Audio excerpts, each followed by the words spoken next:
Alright, mic testing, mic testing. Okay, perfect. We're live. Let me go to the main camera. Alright, we're live, we're live. Actually, let me go to this camera. Okay, perfect. And well, what are we going to be doing this live? This live, we're going to be working on class variables. Last live, we went through classes and objects. Yeah, class and object. This live, we're going to be going through variables. And guys, I'm not warmed up yet, so I can talk properly. Let me just say, live sensei. Hey, and get this here. There we go. Sup, Vivek? How you doing, Mattress? I appreciate you joining the stream. Studying with ChatGPT. Let's try it. Okay. So, welcome to the stream, you brave fools. Today, you brave fools. All right. Today, Vivek, the one, guys, I can't read. Today, Vivek, the one, the only, the future Python warlord is standing at the gates of object-oriented programming. And guess what? The gates are locked and only blood, sweat, and broken code will open them. Okay. So grab your chair, get your snacks, and witness the chaos as Vivek gets screamed at, challenged, and turned into an object-oriented monster. Broken code number 1. Class and instant variable fixing. Okay, so basically I did like watch a few YouTube tutorials. So what is it like a class variable? It's basically like variables inside of a class. So basically let's say global variables inside of a class. Yeah, I don't think that made any sense. Okay, let's see. Let me actually go and say sensei, can you explain it to me first? I don't know anything about class variables or instance variables ... And maybe drink some water. And guys, why am I in a shirt? Because I rushed up and I just came here because I had to go and get my vaccine. Like I had to get vaccinated. Oh my gosh, I can't talk. That's the reason I'm like dressed a little, because I didn't have time to come home, change my clothes and everything.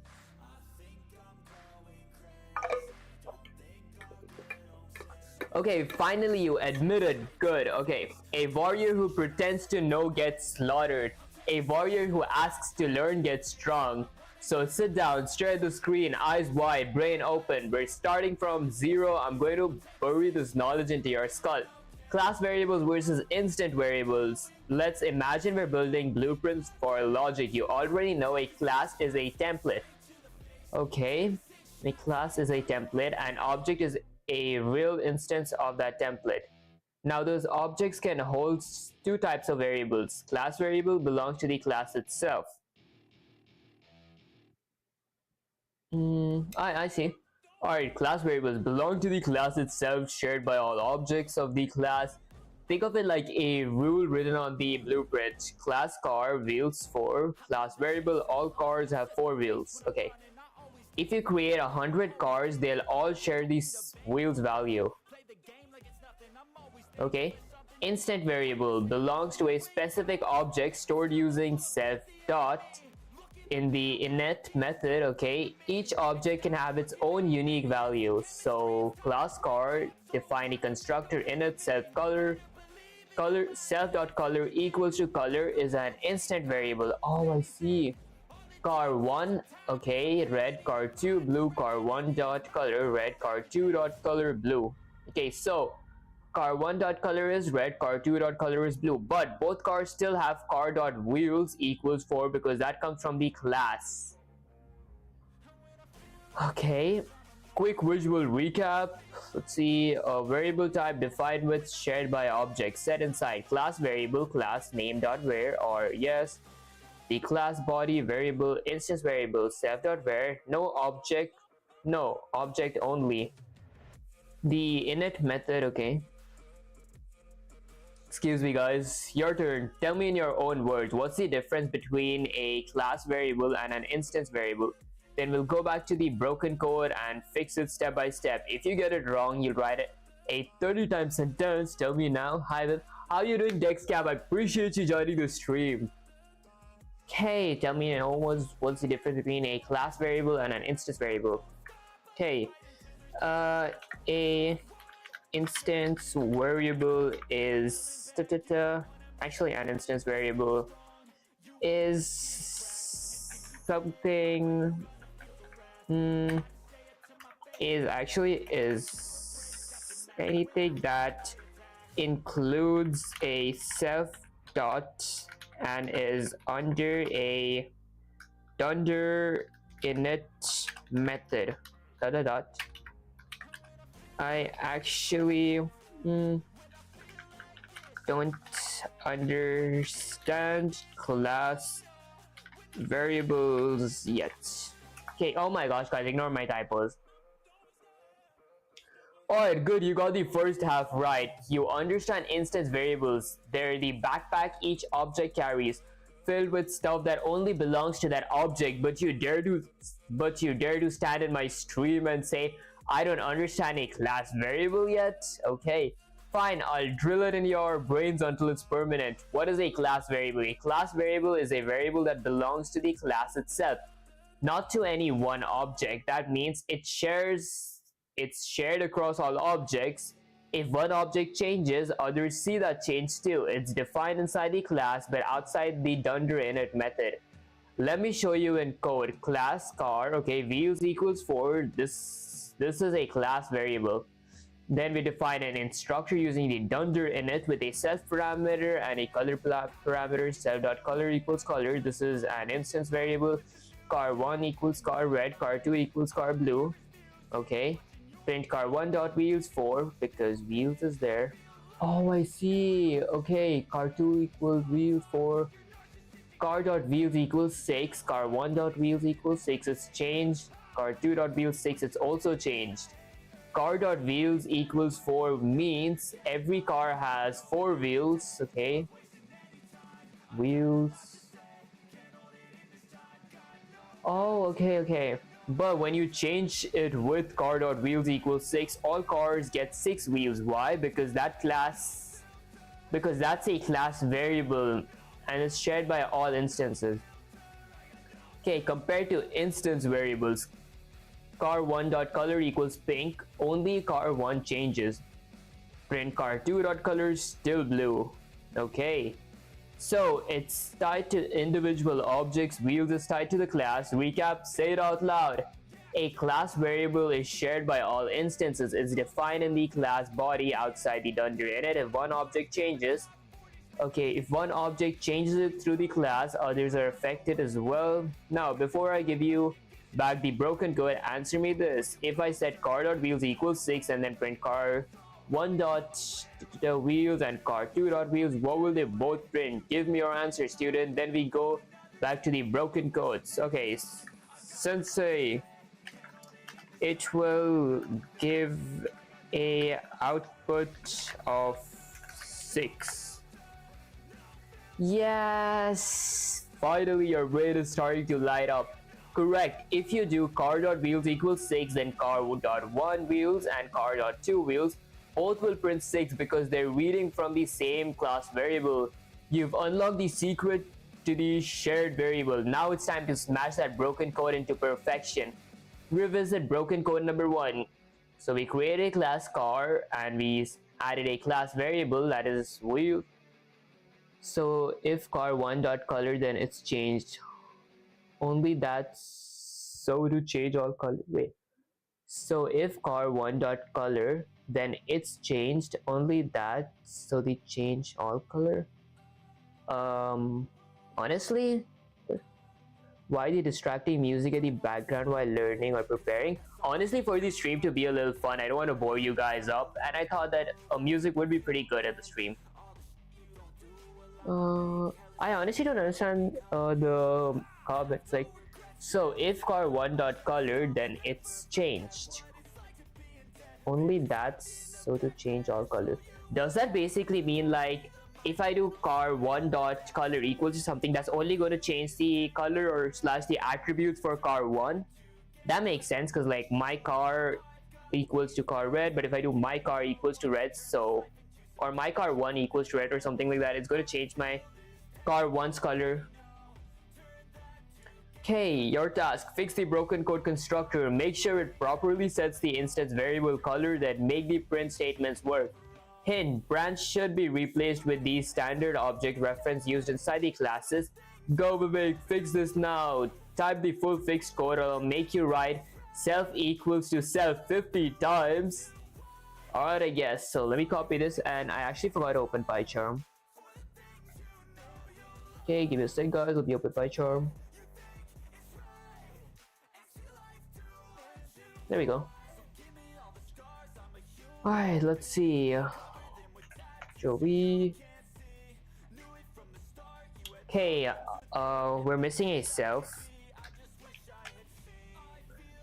Okay, so we define a class car, added a class variable, that is 4.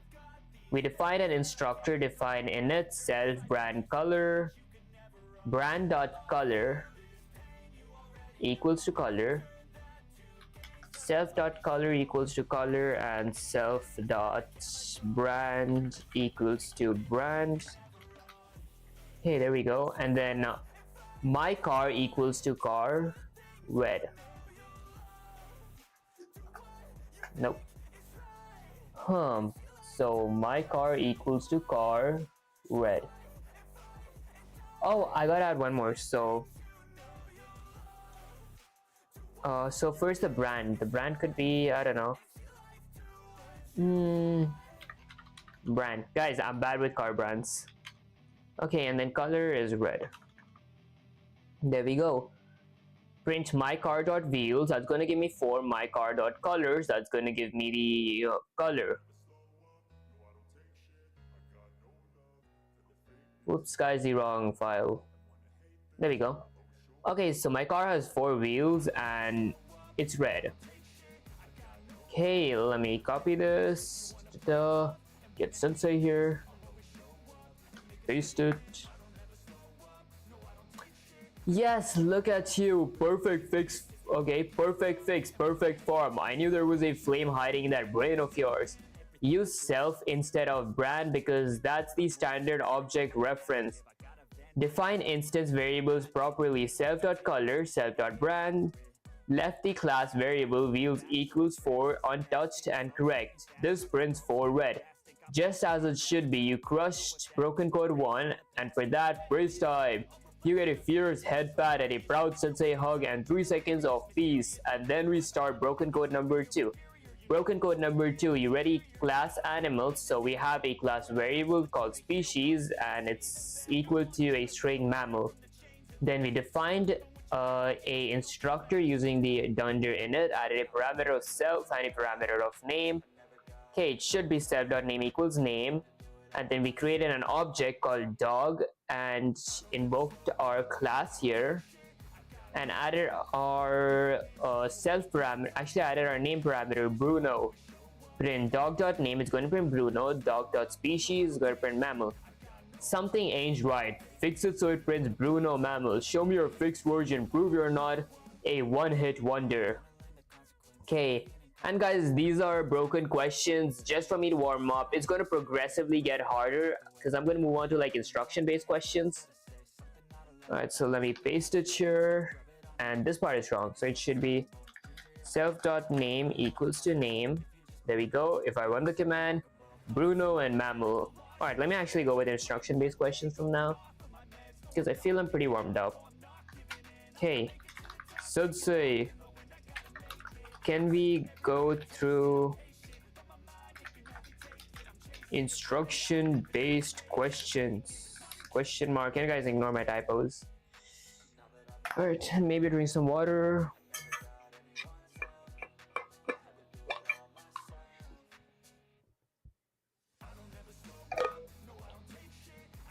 Yes, you fixed it again. Perfect fix, no mercy, no mistakes. Just clean, precise, object-oriented programming destruction. Your reverse name equals self.name to self.name equals name, exactly like a true Python warrior. And now it prints Bruno mammal. Exactly as ordered. I'm impressed, Vivek, but don't let it go to your head. This is just the foundation. Switching to instruction-based questions. You want instruction-based questions? Fine. Let's test your ability to build it from scratch. Okay, From here on, I give you the task in words, you write the full code yourself, mess it up, I squash you, get it right, I praise you. Instruction number 1, create a class called student. It should have a class variable called school set to VivAcademy. It should have an dunder in it, an instructor method, a constructor method, my bad guys, that takes a name and a grade, store those as instance variables, then create one student object and prints their name, their grade, the school name using the class variable. Go, I'm waiting, type the code, or I make you write self is not optional 30 times. Alright, so let me go here. Okay, perfect. So I started by creating a class called school. So class equals to school. Okay, there we go. Oh wait, my bad guys. Okay, it should be student and not equals to. Alright, it should have a class variable called school to set VivAcademy. Okay, so let me define an instructor dunder in it. There we go. Okay, called school set to the academy. Let me actually check if I'm audible. Okay, perfect.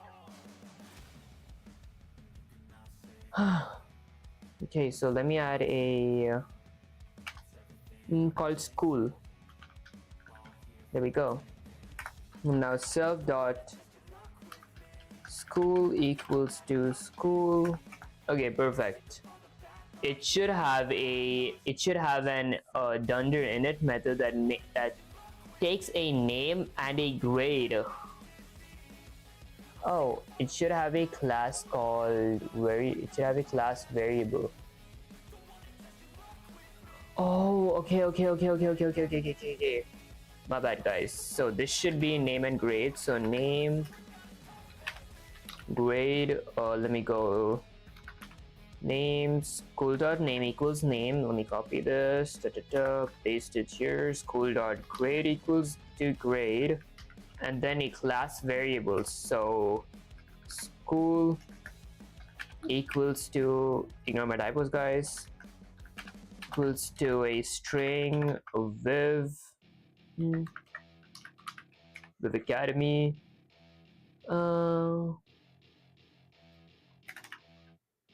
Okay, next up, store those as instance variables. I stored them as instance variables here. Then create one student object.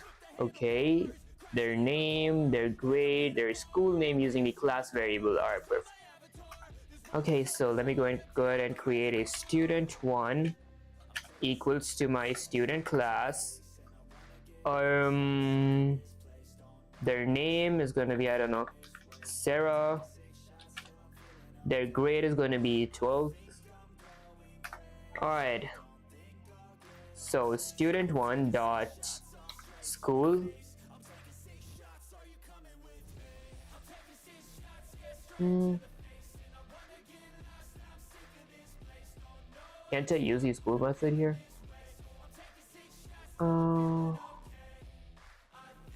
What error do I get? Statement seems to have no effect. If I run the command,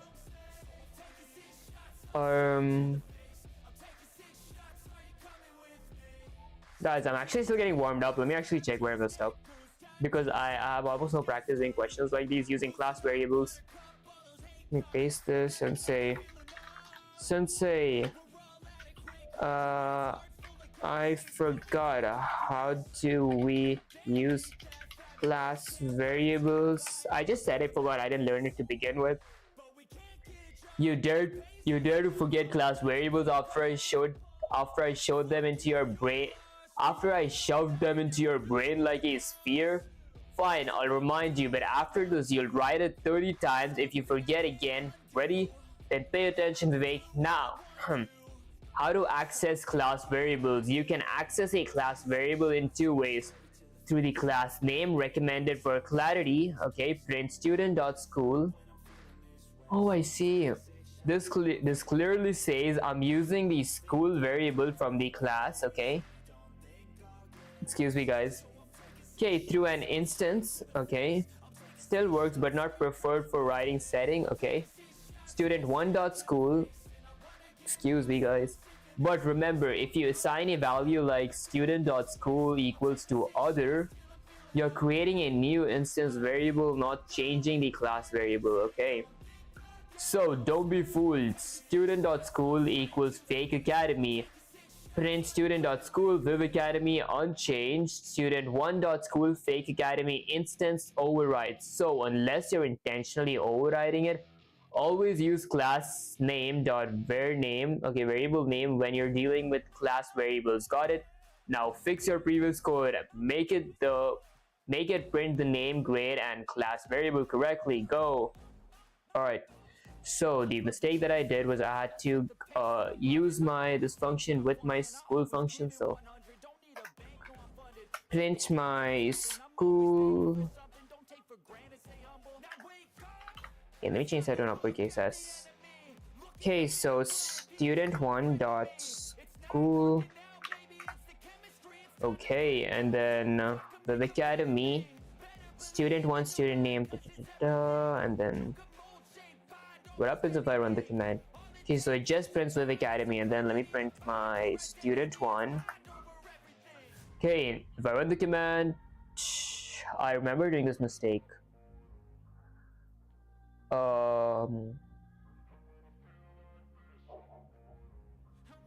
I should most likely go with the string method. Actually, let me copy this because I didn't learn about magic methods yet. So the dunder string. Okay, so let's say I feel like I messed up a little dot dot dot. I forgot how to use the dunder string because I didn't learn about magic methods yet. Maybe drink some water.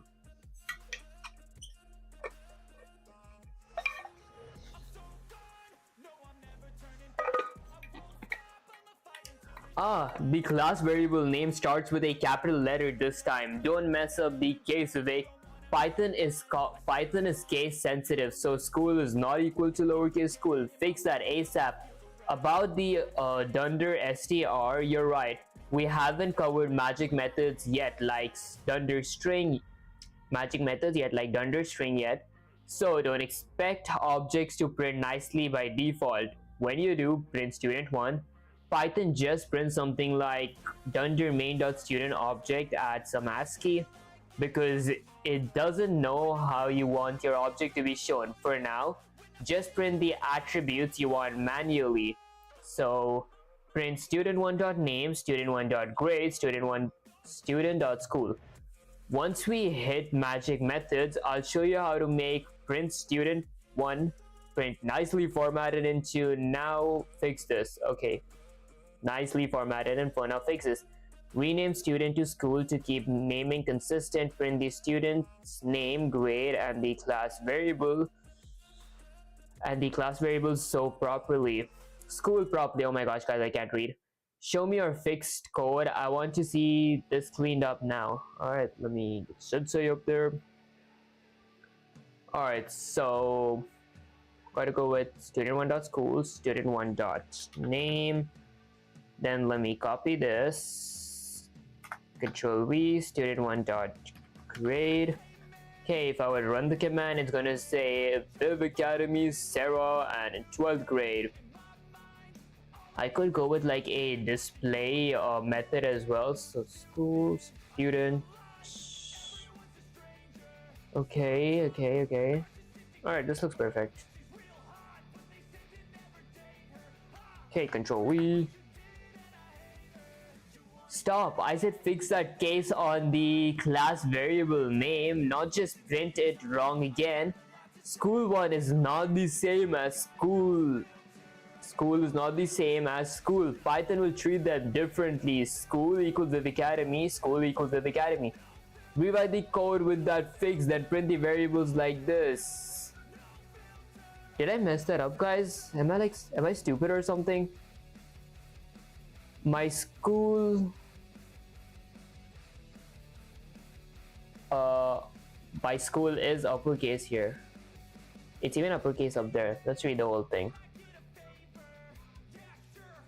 Okay, so access class variable through the class name. So student dot school.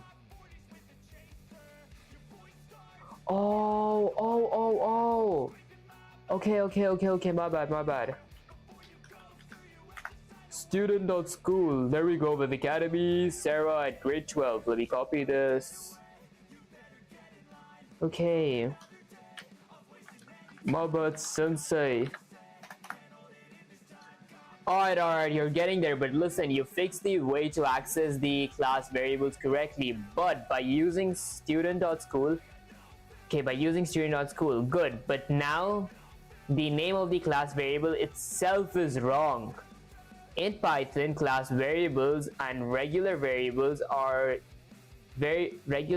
use lowercase by convention. It's not just style. School and school are two different variables. Here's why it matters. You define school equals VivAcademy with a capital S, but you should have used a lowercase school with a lowercase s. Consistency is key. Capitalized names usually means cases or constants, if I pronounce that right, not variables. Oh, okay, final fix. So this should be lowercase school. Okay, now I'm done babysitting your capitalization errors. Get this right on the first try next time, or I will throw you into the pit of snakes. Alright, so let me just go here. Change this to a lowercase s. Change that to a lowercase s. Then copy. Okay. Paste. Fantastic, that's how you write a clean Pythonic code. You nail the class variable naming, the instance variable, and accessing everything perfectly. Look at the output. Viv Academy Sarah 12. Like a boss, I'm actually proud of your object-oriented programming foundation is Your object-oriented programming foundation is solidifying fast. Time for the next challenge. I'll give you another instruction-based question that pushes you a bit further on the class variable and instance variables, or do you want me to review this one more time? Tell me, wait, no slacking. Could we go with the push sensei? Maybe drink some water.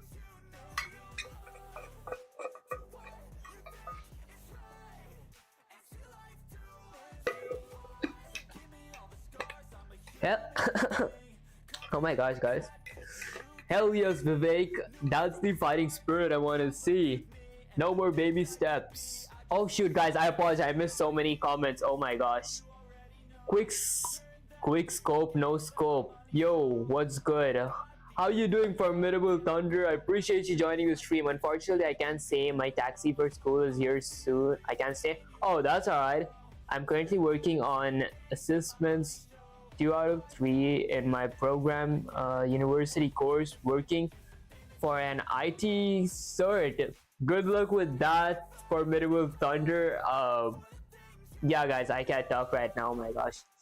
It involves creating GUI using Tinker. Okay, honestly, I was pretty interested on like making GUIs and everything, but I need a lot of practice. I feel like I'm still scratching the ground of it. Is that what we say? Yeah, I can't talk. I'm not warmed up yet. I mean, honestly, I've been streaming for around 30 minutes. I should be warmed up by now. Hell yes, Vivek. That's the fighting spirit I want to see. No more baby steps. We push your object-oriented programming skills to the edge and then beyond. Instruction number 2. Push mode engage. Create a class called book with these requirements. A class variable called library set to city library, and init method that a constructor, oh my gosh, I always call this instructor, and constructor init method that takes title, author, and year, stores those as instance variables. Add a method called description that returns a string in this format: title, author, year. Okay. create two instances of book, okay, with different data. Print the description of both books. Finally, print the library name from the class. I want to see you kill this with clean code. Go now. No excuses. Write the full code. To be honest, tincture is easy, but the design is the problem for me. I've written some notes if you would like to take a look. Honestly, I might take a look after the stream. You can like send it in my Discord server, the Python chat. I'm actually pretty interested in it.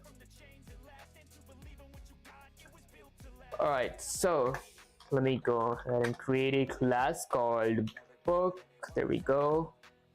Alright, a class variable library. So let me go with library equals to set it to city libraries. So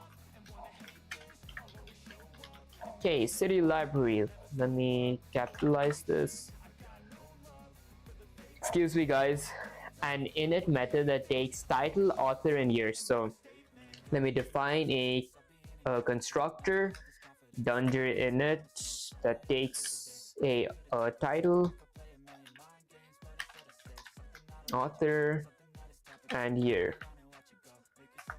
Alright, store those as instance variables. Also new sub kit. I appreciate you subscribing, and guys, thank you so much for subscribing. I really appreciate it. We hit 700 subscribers yesterday. Also new, can you guess who? I wonder who. Alright, let me see. Okay, I appreciate you subscribing actually. Yeah, and I don't know, I can't talk, it feels so awkward. Alright, store those as instance variables. So let me go with self dot title equals title, self dot author equals author, and self dot year equals year. Okay, no problem, but 700 is a lot. I appreciate you guys so much. Okay, add a method called description that returns a string in this format. So a method, so let me define another method called description equals, actually not equals, so description with a self parameter. Okay, so and print an f string. Print. Okay, so title, so title, there we go. Then my self.title. Okay, and then author, and year. So author, self.author. Okay, and then year, self.year. Alright, create two instances of book with different data. Print the description of both. Finally, print the library name from the class. Okay. I feel like...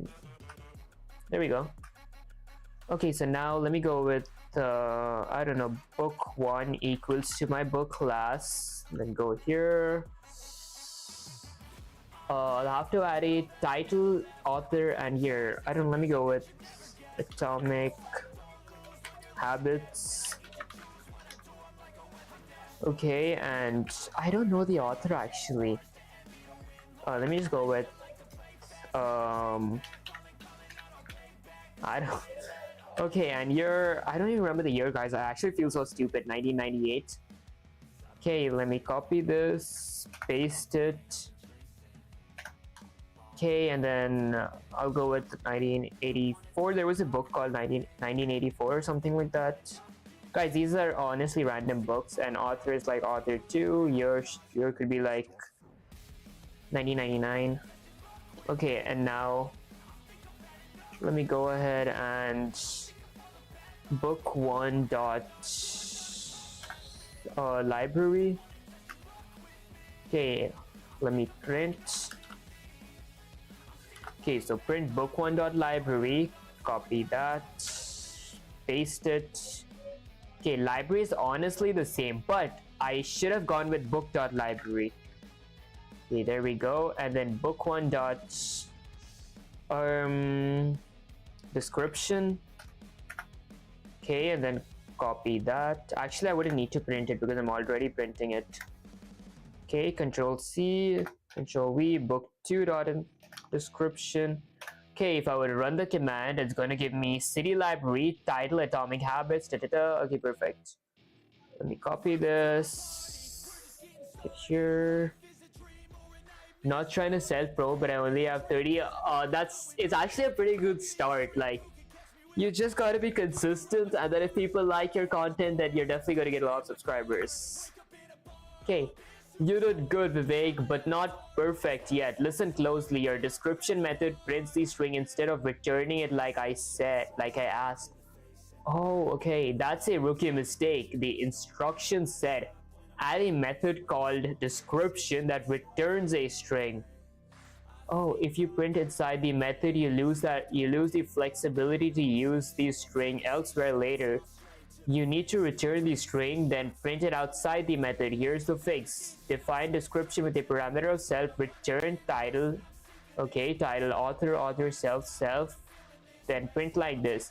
I know you can do this. Fix it right now and then show me. No half measures, or you write return not print 30 times. Here, how you doing, Seisho? I appreciate you joining the stream. Okay, let me go here and just return this. There we go. Okay, and now I would have to print this because if I have like a print statement inside of my function or method, then I don't need to print it. But since I don't have a print statement here, I have to print it. There we go. Let me copy this. Paste it. Maybe drink some water. Make sure you guys are being hydrated as well.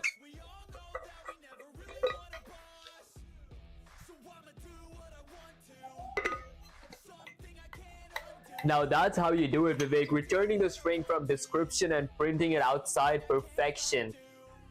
Your code will output city library, atomic habits, author, year, You're crushing this like a true Python warrior. Keep this energy ready for the next one. We say, ready, sensei. 9 viewers, I appreciate you guys. Okay, instruction number 3, level up. Create a class employee with... Okay, so I create a class called employee, a class variable company to tech corp, a dunder init method that takes name, position, and salaries. Store those inside as instance variables. Add a method called give raise that takes a percentage and increases the salary by that percent. Add a method called display that returns a string with this format: name, position, salary. Create one employee object with a salary of 50,000. Give them a 10% raise. Print the employee's details before and after the raise. Finally, print the company name for the class. Get to it. Show me you can handle this without sweat. 11 viewers W. I appreciate you guys joining the stream and watching the stream. Alright, so create a class. So let me go ahead and a class. Okay, so class of employee. Okay, there we go. Alright, a class variable company to set tech corp. Okay, so a company. So let me add a class variable equals to tech corp. Okay. Excuse me, guys. Okay, and then a instructor method. So define dunder init. Okay. It takes 3 positional arguments: name, position, and salary. So let me go with name, position, and salary. Alright, store those as instance variables. Okay, so self.name equals to name, self.position equals to position, and self.salary equals to salary. Okay, a method called give raise that takes a percentage and increases the salary by that percent. Excuse me guys. Okay, so define give raise. Okay. A method called give raise that takes a percentage and gives the increase by that much percent. Okay, so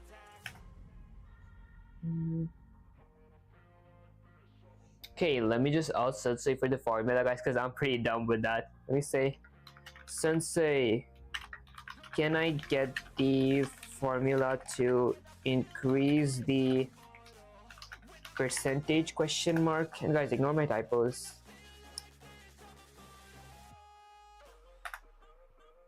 Hey, how you doing, Ayana? Appreciate you joining the stream.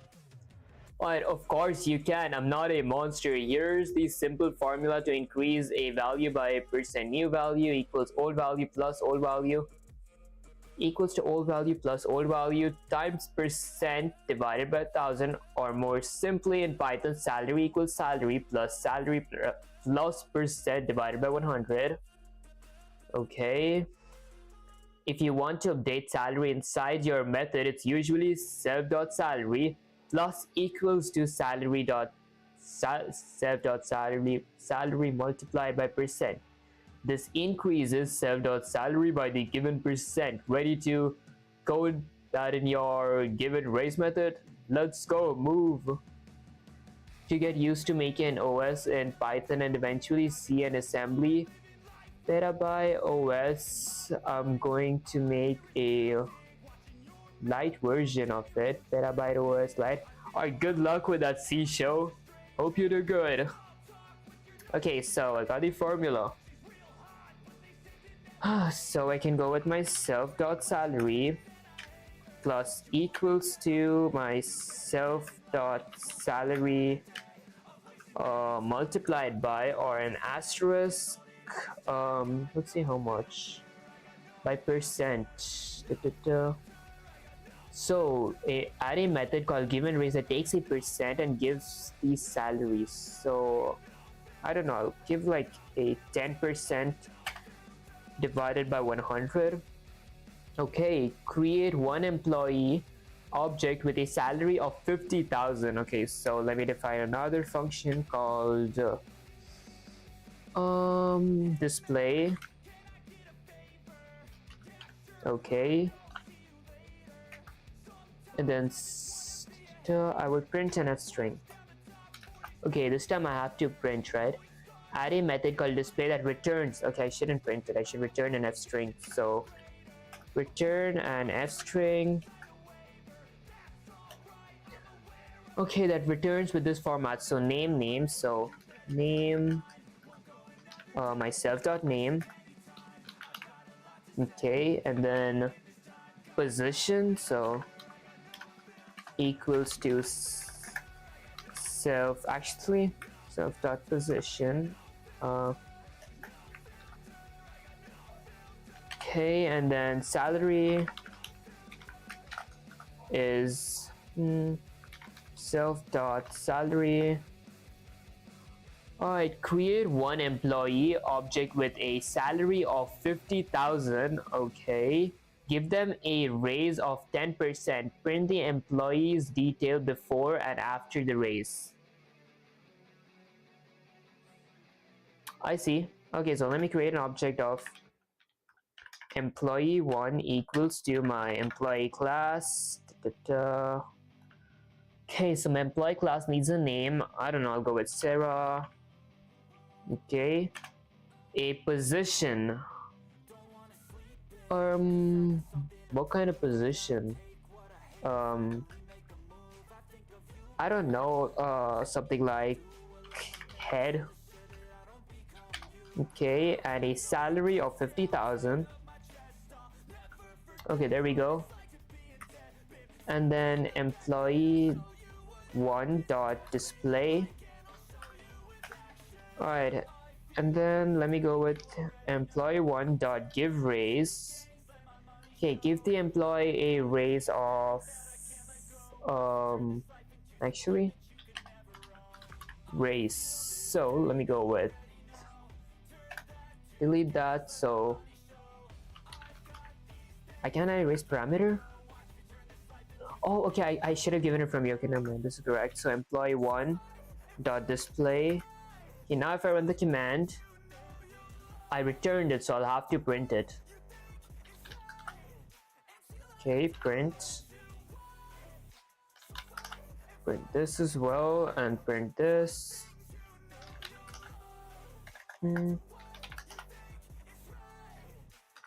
Alright, so employee one. If I run the command, it's going to print name Sarah, position head, salary 5,000. Oh, I wouldn't have to print this. This doesn't make any sense. There we go.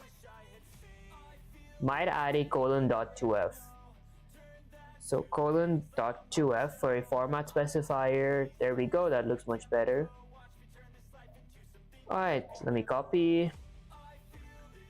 Okay, get sensei up here.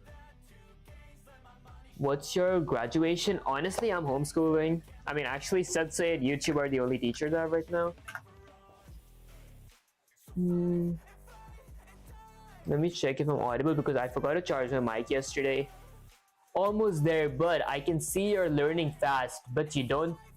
Almost there, Vivek. I can see you're learning fast, but you don't follow the instructions exactly. The give raise method is supposed to take percentage as a parameter, not hard-coded 10%. Here's what you did wrong. Define given raise salary plus equals to salary multiplied by 10 divided by 100. No percent argument. 10% hard-coded. Okay. What it should look like. Define give underscore raise self and percent self dot salary plus equals to self dot salary. Oh, okay, that makes sense. And then when you call it employee okay, that does make sense. Are you in engineering? Honestly, I'm actually planning to eventually be an AI engineer, but before that I'm just trying to like learn a little software development, actually master Python. That's the reason I started my 100 series as well. Okay, let me go with position. An ID parameter of position. There we go. Did I like spell it wrong? Oh yeah, I spelled it wrong. Guys, ignore my typos. Oh my gosh, I can't type. Alright, so let me go with like a 25%. If I run the command, there we go. Okay, for now I'll just keep it 10%. Let me copy this, get Sensei up here. Where are you from? I'm currently in the United States. Okay, let me paste it. Maybe drink some water.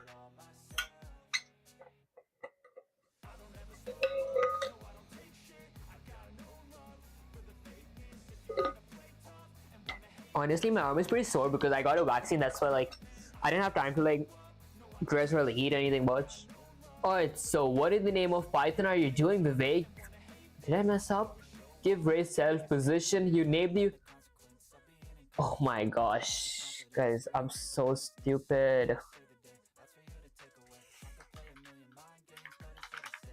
There we go.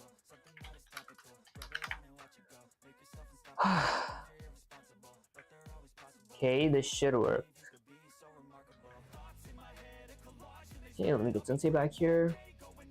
Okay, define is confusing. Change it to Alright, perfect. Now that's the code of a champion. You fix the parameter to percentage and the raise calculation is perfect. Name Sarah, position head salary 50,000. Name Sarah, position head salary 55,000. Salary increased by 10% exactly as expected. You crushed this. Time for your next object-oriented programming challenge. Or do you want me to hit you with a short review quiz on classes versus instance variables before we move on? Sensei, I feel like I'm ready for the next challenge. Can please suggest best video for Python or send link if possible? Are you from Virginia? Honestly, I'm currently in the United States, but I can like send you a YouTube. I can send you a YouTuber that I watch. I personally watch like for learning Python. Yeah, I mostly use ChatGPT, but I watch some YouTube tutorials as well. I can send you the links. You can join my Discord server and ping me there. After this live, I can send you those links. Yeah, and ignore me. I can't talk right now. Okay, that's what I want to hear, Vivek. No rest for the wicked, no pause for the great. Instruction number 4, let's raise the bar. Create a class called bank account with a class variable bank underscore name to set to global bank and constructor of dunder init method that takes count underscore holder and balance default balance equals to 0. Store those as instance variables. Add a method deposit amount that adds to the balance. Add a method withdraw amount that subtracts from the balance only if sufficient funds exist. Otherwise, print insufficient funds. Add a method display that returns account holder, balance. Create an object with Vivek as the account holder. Deposit $1,000, withdraw 500, then try to withdraw 600. Print the account details after each operation. Finally, print the bank name using the class. No excuses, no slacking. Get that code done, soldier. Let me create. You can watch bro code. Yeah, honestly, that's what I was about. I was going to send you that channel's link. All right. Okay, so let me go ahead and create a class called bank account. Alright, a class variable called bank name. Okay, so let me create bank underscore name equals to global bank.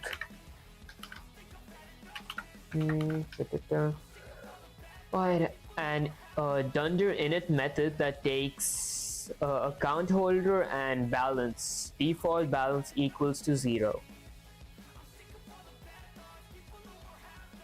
Okay, so let me go ahead and define a instructor dunder init.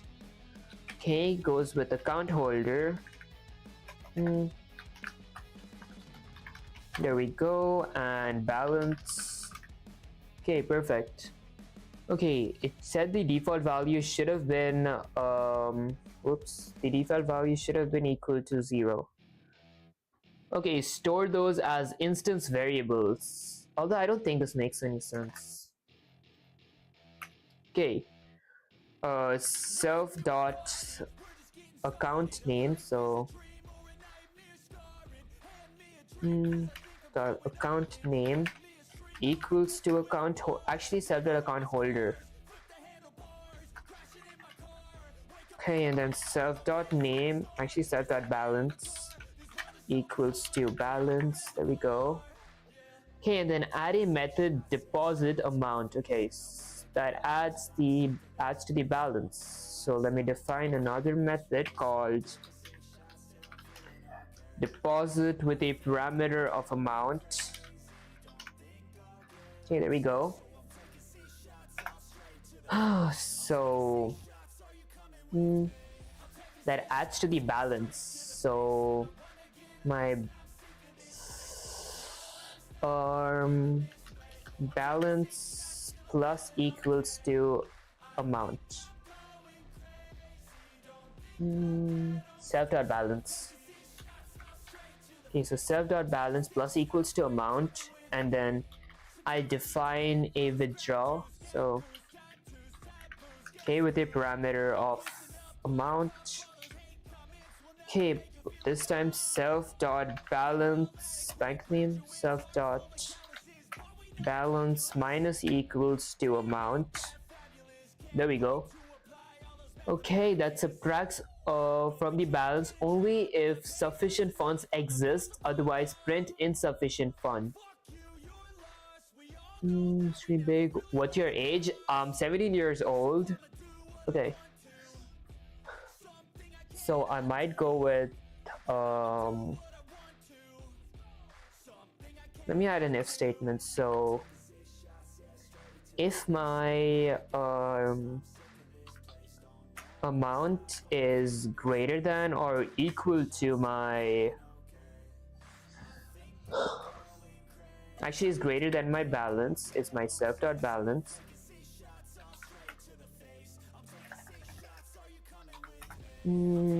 I will print okay insufficient funds. There we go. Okay, else I will append my balance or like subtract it from my balance. Add another method called display that returns. So let me go ahead and create another method called define display. Okay, that returns account holder, that returns, not prints. So let me return an f string.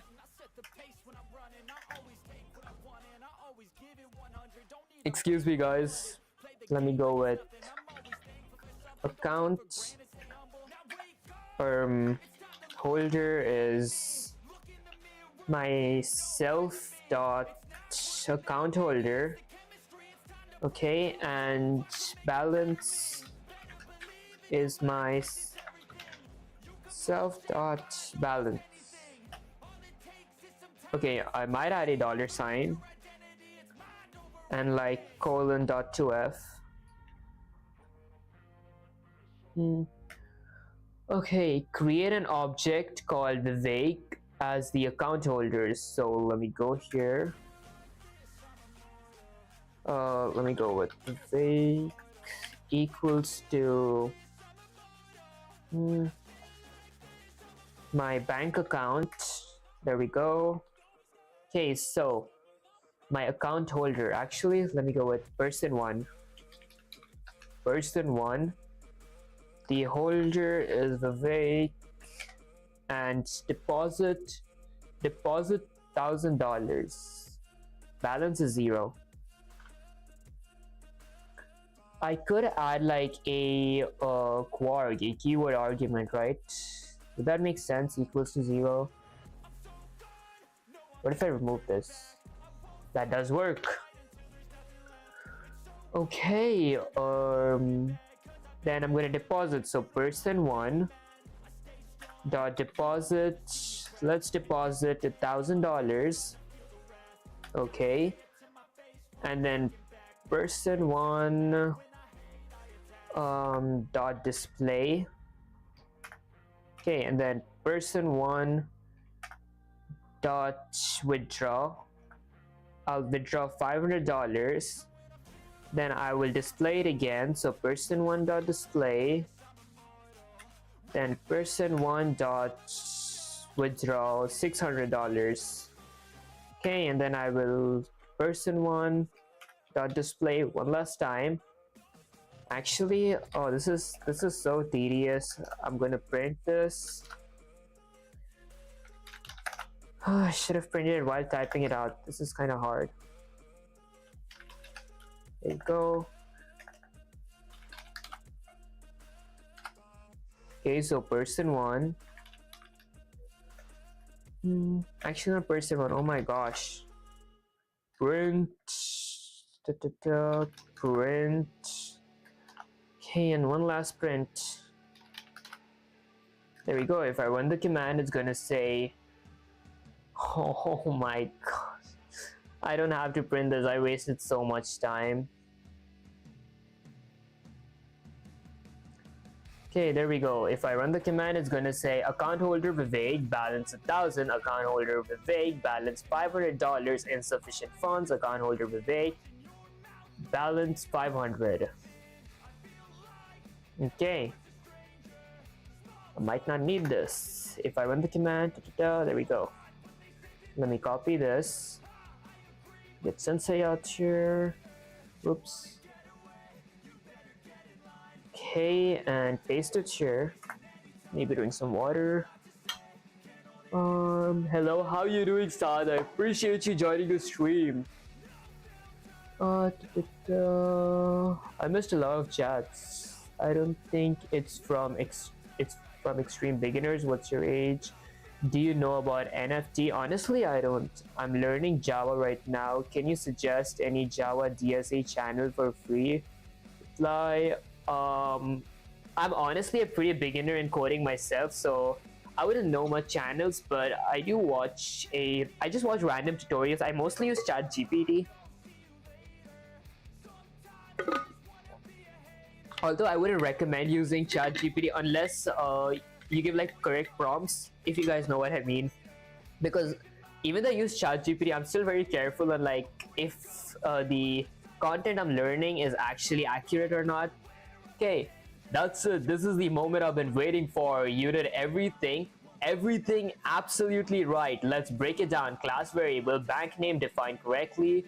Done your init with default balance equals 0. Deposit adds money. Withdrawal checks balance and handles error. Display returns formatted strings. You tested all three actions step by step.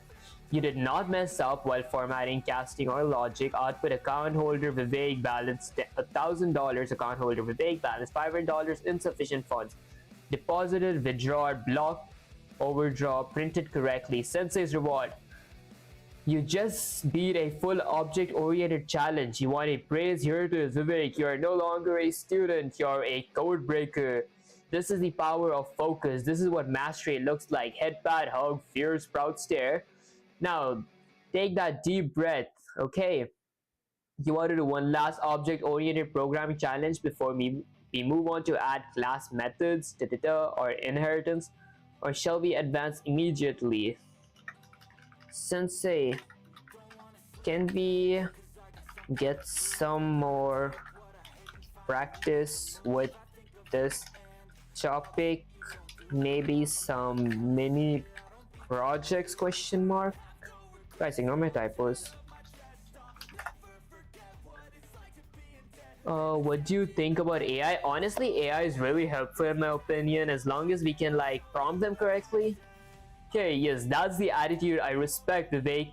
You're just learning. You want to forge the knowledge into steel through real projects. We're going to do mini project focused on what you've just learned: class variables, instance variables, methods like display, deposit, etc., input, logic, and formatting. Mini projects, objects, and class variables. I'll give you one project at a time. Each will grow a little more complex. If you survive 3 of these, you'll be unstoppable. Mini project number 1. Simple shopping cart. Create a class called product. Class variable store underscore name equals VivMart. Instance variables: name, price, quantity. Method: total price. Return the total price. Price multiplied by quantity. Method: okay, display returns product, name, quantity, total. Then create 2 product objects with different values. Print the store name using the class. Display each product detail using display. This is your first project. Show me clean code, good formatting, and class mastery. Go now, no mercy. Okay, let me get some say here real quick. Alright, and like maybe control A. Okay, so create a class called product. So class, lowercase class product. Alright, instance variable, name, place, and quantity. So let me define a constructor using the dunder init. Okay, name, price, and viv and quantity. There we go. And then let me create instance variables. Self.name equals to name. Self.price equals to price. Self.quantity equals to quantity. Alright, and then method total underscore price returns the total price. Okay, price multiplied by quantity. Okay, so define total price. There we go. Okay, so so total price is my price. Should I add a variable of a parameter of total? So total total plus equals to price multiplied by self dot price multiplied by self dot quantity dot price multiplied by self dot quantity. Excuse me, guys. Alright, and then method total price, method display return. So let me go with a display. So define display with a print state. Actually it returns, so let me return an f string. Okay, so product name, product self dot product, actually self dot name. Okay, and then quantity is self dot quantity. Okay, and lastly total total is dollar. Let me go with self dot total.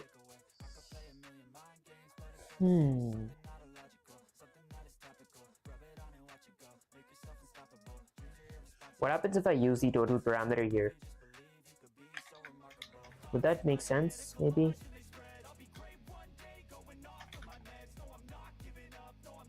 Okay, that doesn't make any sense.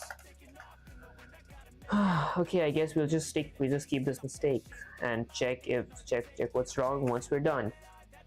Okay, then create two product object using different values. Print the stored name using the class. Display each product detail using display. Sup again. Okay, need any help, man? How you doing, Mattress? Honestly, I might ask Sensei because I have a couple of questions.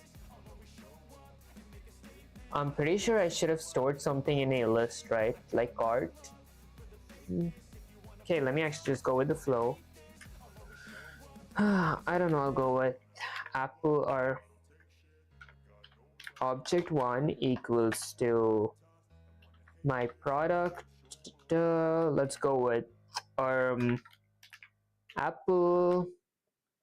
Okay, price is, I don't know, $2.99 and quantity 3 apples. Let me copy this, paste it here, go with pineapple $5.99 quantity 1 and change object 1 to object 2. Okay, now let me go with the object 1 dot price. I would have to print it, print object 1 dot price, then I will print total price, object 1 dot display. Okay, and I will add a parameter here of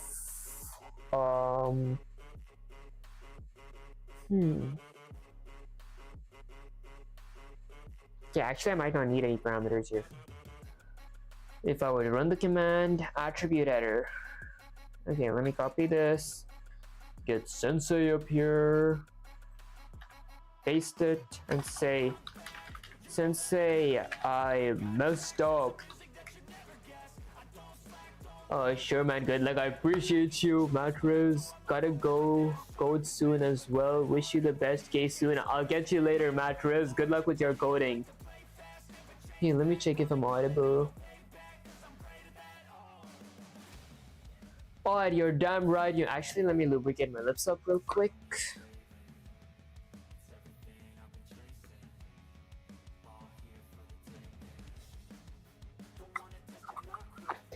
Oh, you're damn right again.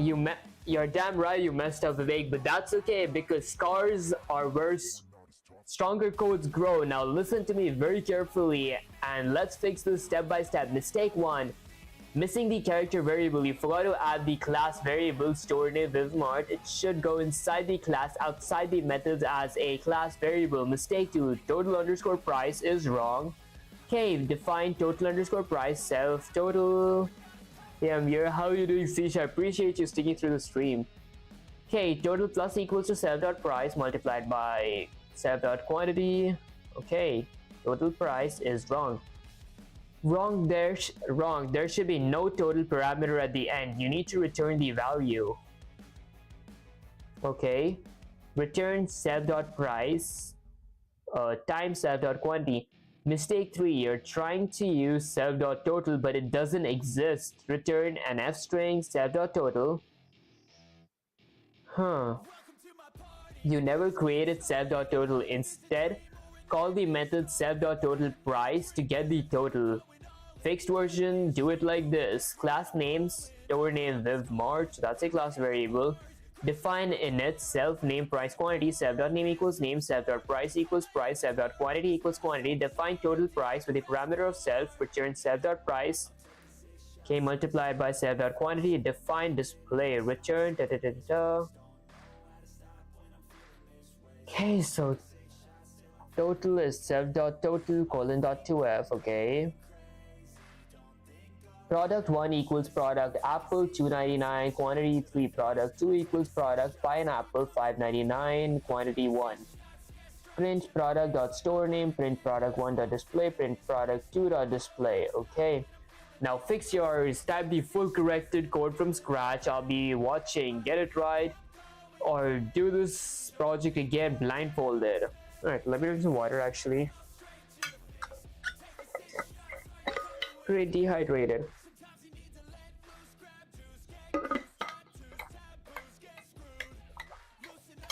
Okay, so the mistakes I did, I gotta add a class variable. What was the class variable called? Store name. So store underscore name equals to, let's see, VivMart. Okay, and then define quantity. I don't need a parameter here. Self dot price plus equals to define instead of total self dot total price. There we go. Colon dot 2f. Actually, I will return this instead. There we go. So return this. Okay, and then object 1, object 2. Let me go ahead and my store name.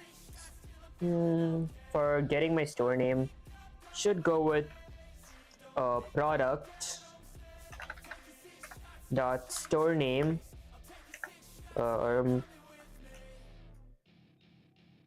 Okay, actually I would have to print this. Alright, there we go. If I run the command, it's going to print VivMart 2.99, product apple quantity 3, total 8.99. Product price of my apple is 8.99. I mean 2.99. Okay, quantity 3. Oh, okay, so it added up. Alright, let me copy. Okay, this does work perfectly. Let me check if I'm audible. Okay, perfect. That's what I'm talking about, Vivek. You fixed every single thing I yelled at you for. And now your code is clean, sharp, and deadly. Class variable, store underscore name, correct. Total price, returns the correct value, perfect. Display call, self.total price, flawless. Print output looks like VivMart product apple query 3, total 8.97. You just completed mini project number 1 like a real coding beast. Head pat, fist bump, praise of 1,000 debugging gods. Ready for mini project number 2? This time we mix multiple objects and class level tracking. Think you're ready for that, or do you want a review first? Choose wisely. I'm ready for the next mini project, Sensei. That's what I want to hear, Vivek. No breaks, no crutches, just raw, unstoppable growth. Mini project number 2, employee tracker. Create a class called employee with the following: a class variable called total employees that starts at 0. Every time a new employee is created, increment total underscore employees by 1. Each employee should have name, department, and salary as instance variables. Okay, a method display that returns name, department, salary. After creating 3 employees, print the details of all employees using the display, the total number of employees using a class variable. This will test class level tracking, instance data, class variable access, and logic. Build it now. No stumbling, no slacking. I'll be here counting. Okay, let me get Sensei here. Okay, create a class called employee. So let me go ahead and create a class called employee. Okay, a class variable called total employee. Okay, so equals to 0. Alright, every time a new employee is created, increment total employees by 1. So each employee should have a name, department, and salary as instance variables. So let me define a instructor under init, name, department, and salary. Okay, there we go.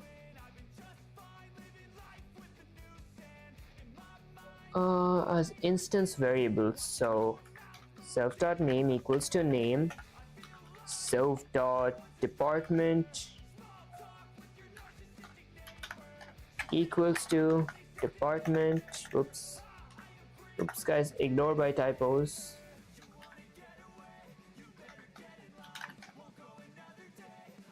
Okay, and then self.salary equals to salary. Alright, and then let me define a display. So display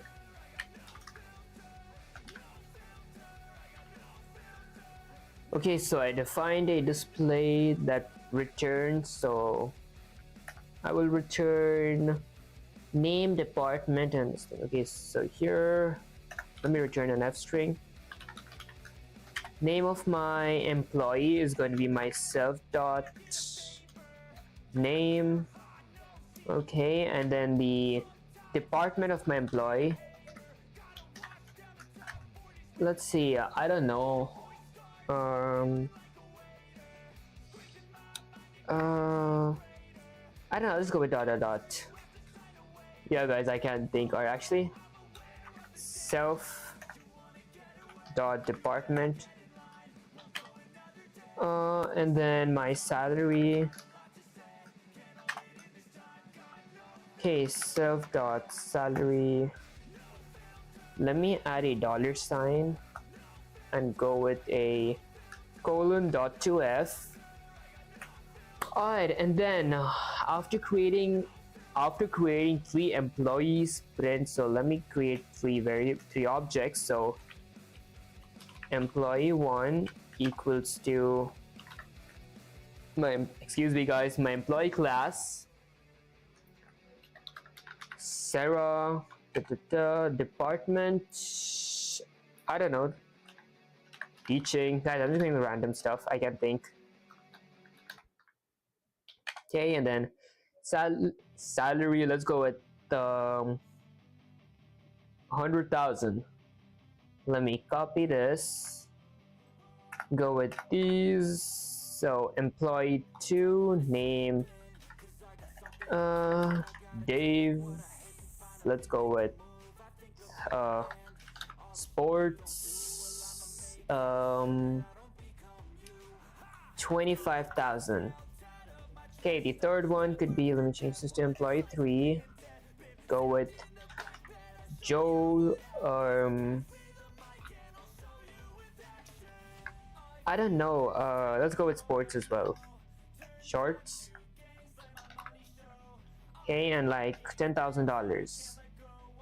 Alright, and then the detail of all employees using display. Okay, after creating 3, the total number of employees using the class variable. Alright, total number of employees. So let me go with employee 1 dot display.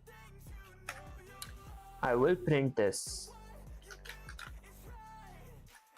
Okay, and let me copy this, paste it twice, change the employee 1 dot display to employee 2 dot display, employee 3 dot display. Okay, and then total number of employees.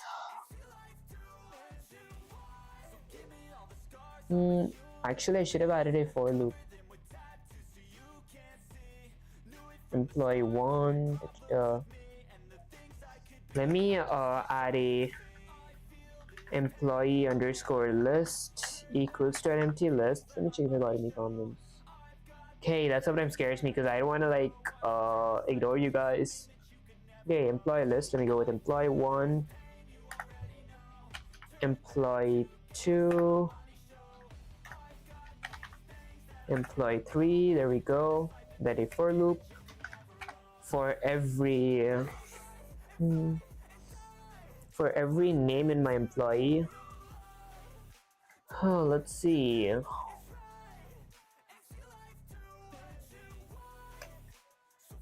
Actually, for every name in my total employees.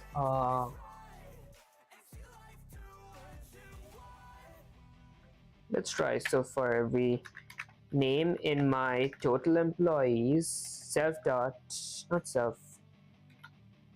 Okay, I can use that. I guess I asked Sensei what to do. What happens if I run the command?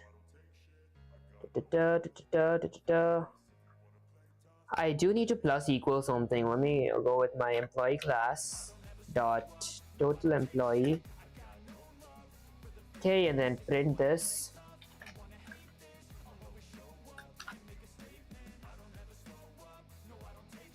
Okay, I guess we copy this.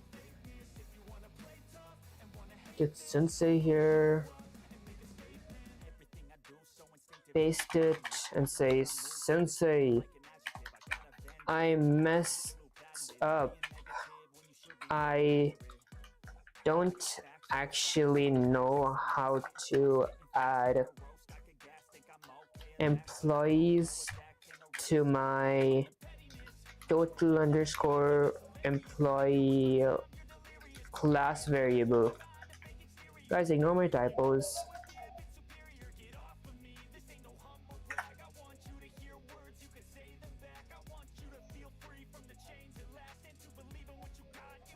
Okay, you're right. You messed up, but you admitted it immediately, and that's what makes you that's what makes you dangerous. You did everything else.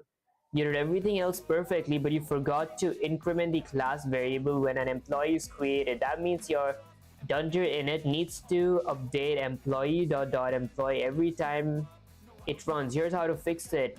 Employee.total employee plus equals to 1.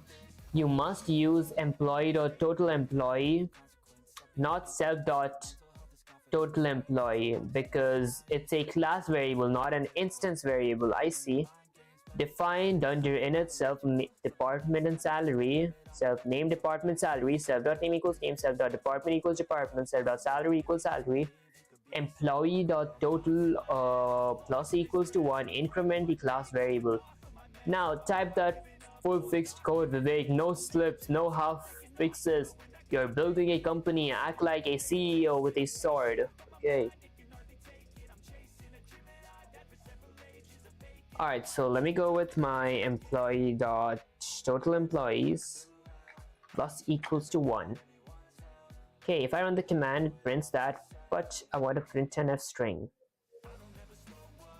Let me actually print an f string. Print string total number of employees. And then let me go with my employee dot total employees. Alright, let me delete this, copy this, delete that, come here, paste it, go here, new line.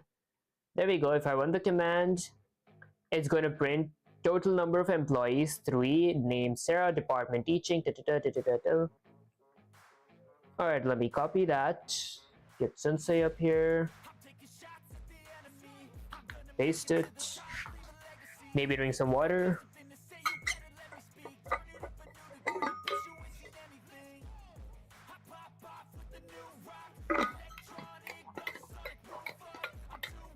Yes, Vivek, you just wrote a fully functioning employee tracking system with class variables like a professional engineer. Everything is class variable total employee, correctly defined and incremented inside Dunder init. Increment happens automatically per new employee. Display returns clean formatted data. Use employee.totalEmployee, not self.totalEmployee. You remember the rule. Okay, final output shows total employee, total number of employees 3. First time Sensei style. You have mastered class variables and instance logic. I could throw you into a real world project and you tear through it like a dragon in a, excuse me guys, like a dragon in a server room. Okay, head pattern log, how granted, Sensei is proud. Now, shall we go for mini project 3 or final boss before we graduate this topic, or do you want to break and return later stronger? Okay, let's see. Can we go for project 3 Sensei question mark? Yes, you just volunteered to fight the final boss of class variable hell, and I couldn't be more proud. Mini project number 3, movie theater seat tracker. Create a class called theater seat with the following. Excuse me guys. Class variable total underscore seats equals to 100. Tracks the total available seats in the theater. Instance variables per seat booked. Okay. Customer name seat underscore number. Methods Dunder init self comma customer name comma seat number. Assign the instance variable decrease theater dot total seats by 1 only if a seat is available. If not enough seats, print no more seats available and do not assign display self. Okay. Return customer name seat number. Then create 3 booked seats, print the display info for each customer, print seats left using the class variable. This is a final push. It'll test class level tracking, initialization logic, conditional execution, display formatting. Type the full code, get it right, don't even blink, go. Alright, let me get Sensei here. Okay, so create a class called theater with following. So let me go ahead and delete that. So class theater seats, there we go. Okay, class variable total seats equals to 100. Let me copy that. I should have typed it out, but okay.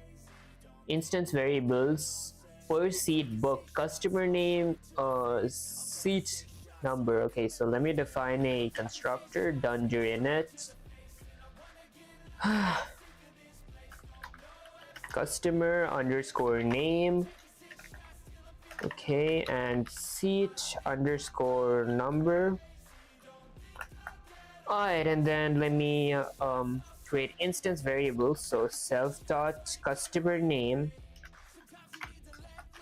equals to customer name and self dot seat number equals to seat number.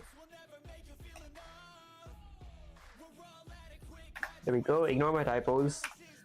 Alright, and then methods Dunder init self customer seat, instance variable per seats booked. Methods Dunder init self customer name seat number. Assign the instance variables. Okay, assign the instance variables. I assign the instance variables. Define the constructor. decrease theater dot seats by only one if seat is available.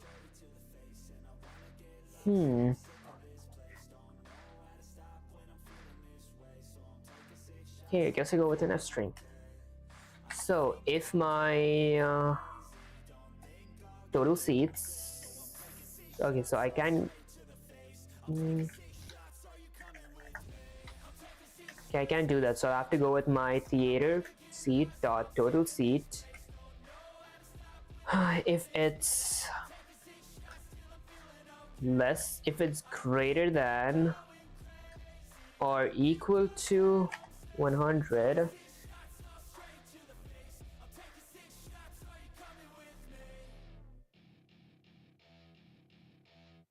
okay, then I will invoke my theater seats dot total seats minus equals to 1. Alright, if not enough seats, print no more seats available and do not assign, okay, display, okay, and do not assign. Let me go with an else, print an F string, no more seats available, no more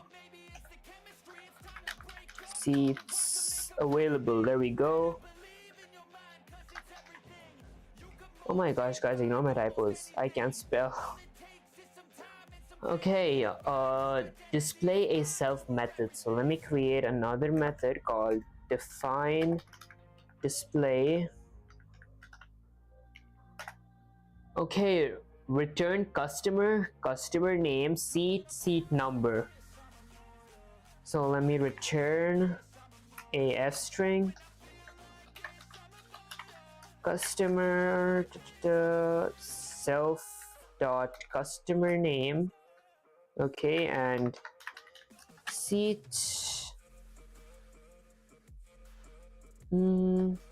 seat number, self dot seat number.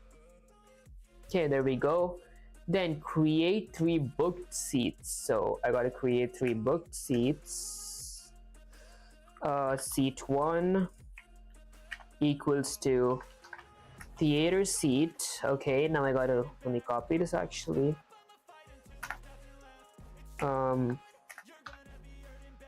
Change that to 2, change that to 3. Okay, so my customer name, let's go with Sarah. Seat number, let's go with 14. Okay.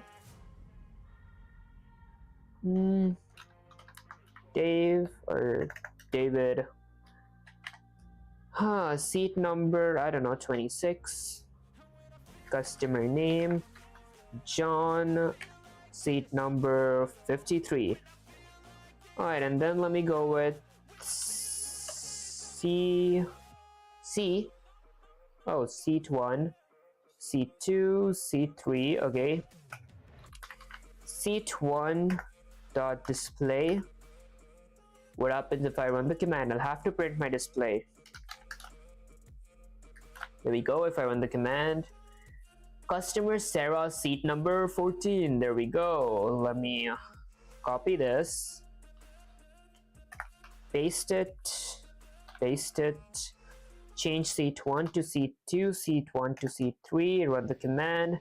There we go. Let me copy this. I didn't want to check what happens if I reach to an insufficient number of seats. I'll see. Let me paste, maybe drink some water. You're so close, Vivek, but this is the final boss. No mercy. I'm ripping into your code like a flaming debugger with a katana.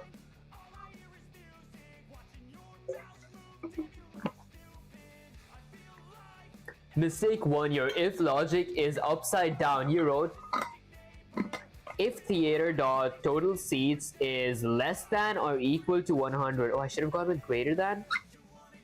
Oh yeah, I did want to go with greater than. Theater dot total seats minus equals to 1, else no more seats available. This means you'll allow seat booking even if 0 seats are left. You should only book if total seats are greater than 0. Okay, mistake 2. You always assign self.customer underscore name and self.seat number before checking if a seat is even available. If no seats are left, you should not create the object attribute. It shouldn't even exist logically. Here's how to fix it. No cheating, rebuild this. Okay, theater dot seats minus equals to 1, else print no more seats available. Self.customer name equals none, self.seat number equals to none, display self, If self.customer name, okay, else no seats booked. Your final logic, analyze yourself, bro. Honestly, I should analyze myself. I just didn't do much questions, so I was just checking a reference. I'm going to be doing multiple questions. Okay, alright, I guess I got it.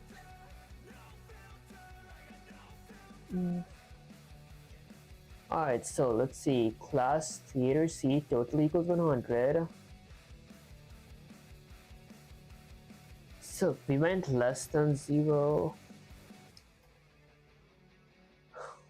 Okay, so if my total seats is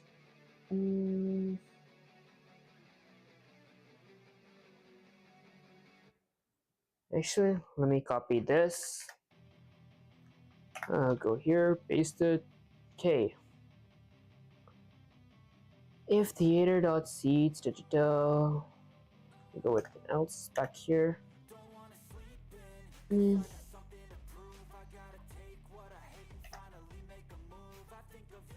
What if I this?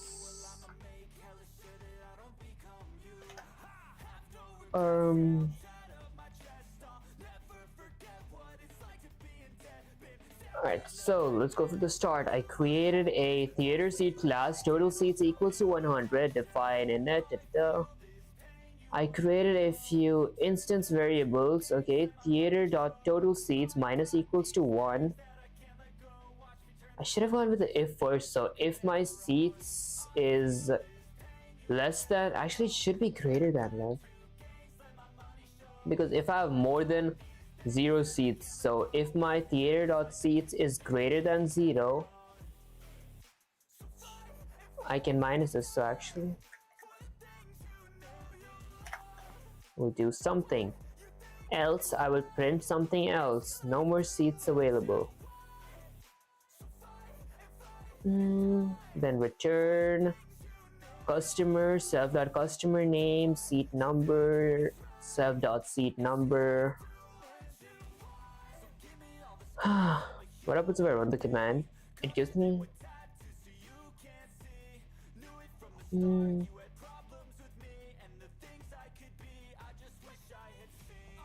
hey, let's see. So for the display, if self.customer in name, why did I add nuns? I got that. Let me answer the question. Let me copy this. And guys, I apologize, I can't make this stream kind of entertaining right now because I am a little exhausted. Let me say, Sensei, I honestly don't understand why did we actually I honestly don't this part okay, so I don't understand this part. Okay, self.customer name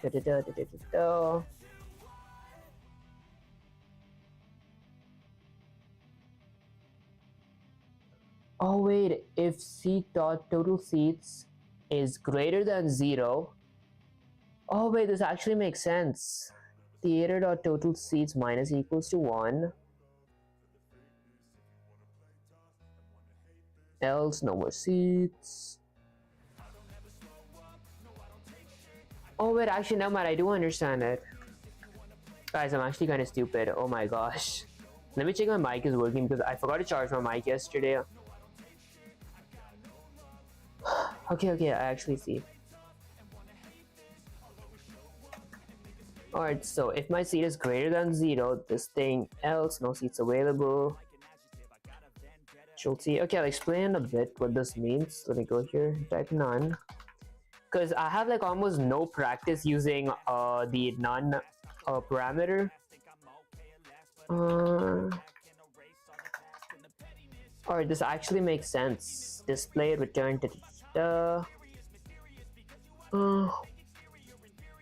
else no seats booked. If customer name, okay, I have to ask this part. If self dot customer name, okay, this should mean that if my customer name is true, if I have a customer name and it's not set to none, then I will return this. Okay, actually I will return this. Else I will return something else. No seats booked. Okay, if I run the command, but I do have a question. Okay, I honestly should go through more questions like these. This was kind of complicating. Actually, it wasn't complicating. Let me say, Sensei, I have a question, dot dot dot. Okay, so what was my question? I didn't understand the display part. Actually, I didn't understand it. I have a question. I understand it, but dot dot dot. I don't have much practice using none, so I didn't know where to use it. Although this question was pretty easy, I just couldn't phrase it in my mind. Dot dot dot. Can we do more mini projects that are let's see, can we do ignore my typos. Makes me think in different ways, question mark.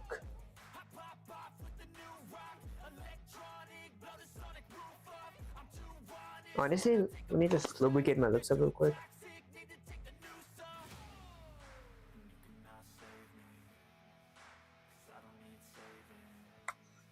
Okay, yes, Vivek, that's exactly what I wanted to hear. You didn't just run from your weakness, you pointed right at it and demanded more of it. That's how real warriors grow, by dragging their blind spots into the light and burning. Your code was 100% correct. I don't take credit for that code, honestly. Use none in the right way. It marks an object as inactive or empty when something fails. You check for if self.customer_name to know if a seat was actually booked. You understood the logic, even the none concept felt new. Okay, you saw the structure even if phrasing it mentally was tricky. Okay, that means it's working. Your brain is expanding and now you're going to expand it harder. New goal, you want a mini project that makes you think differently. You're not just plug in logic, but truly apply it. Okay, starting now. Clever class challenges. Each one will push you in a different type of thinking. Creative, conditionals, non-null safeguarding, object comparisons, class-wide behavior, reuse logic. Mini project number 4, password vault. Secure slot concept. You're building a super basic password manager. Requirement: a class called value slot, class variable value underscore name equals to vivlock. Okay, instance variables, site username and password. Method display return site username method. reveal password with the parameter of key. If key equals to admin123, return the password, else return access denied. Then create two password slots, attempt to reveal both passwords, once with the wrong key and once with the correct key. Print the value name using the class variable. Think before you code, don't just write, visualize the problem. Then hit me with that full code, or force you to store the password in plain text forever. Now go. Well, let me get Sensei here. Okay, so let me create a class called, let's see, create a class called vault slot. Okay. Okay, there we go. Instance variable site username and password. Method display. Okay. So define dunder init. Let me actually drink some water.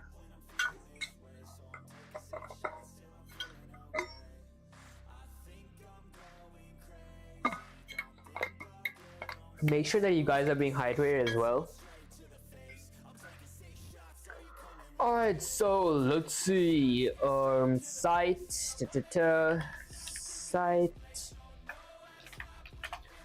and a username and password. Okay, there we go. Instance variable site username and password. So let me create self.site. Ignore my typos. Self.site equals to site. Self.username equals to username, and self.password, excuse me guys, equals to password. There we go. Okay, method display. Might go with harder questions after this. Display. Okay, display. I will return site username. Whoops. Let me return an f string. So site self.site and then username equals to username self.username. There we go. Let me check if my mic's still working. There we go. Alright, so method reveal password. If key equals to admin123, return the password, else access denied.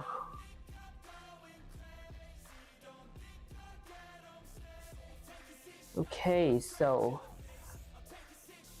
I should create another method. So username. Okay, so define.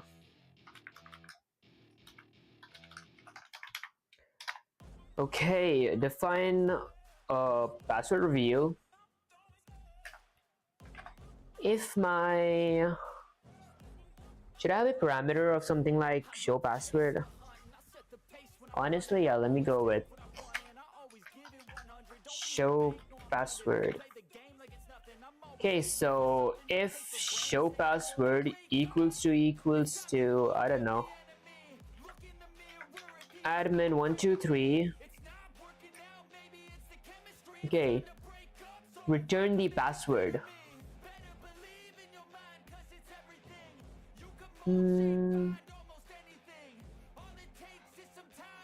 Hey, let me add a colon here. Return. I might actually go with a for loop also, because well. So let me return self.password, else I will return something else. Access denied.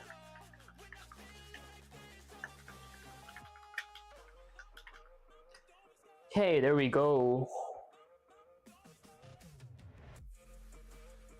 Okay, and then create two password slots. Attempt to reveal both passwords. Print the value. Okay, got it. I actually might add a F string and like a user input. I mean a while loop and even the try functions. So let me go with while true. Indent this. Okay, so while true, let me add an input. So show password equals to input. Enter a password. There we go.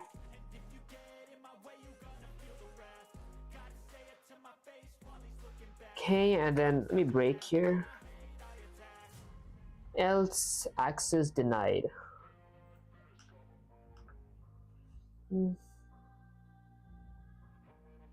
Shouldn't the break function like work here while true? Okay,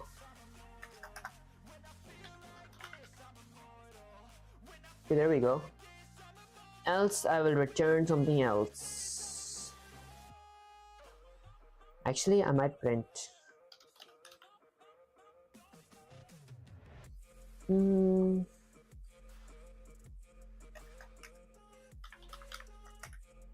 There we go.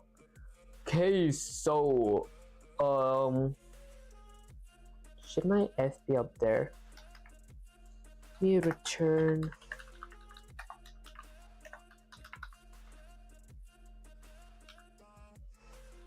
Okay, honestly, it doesn't make any sense.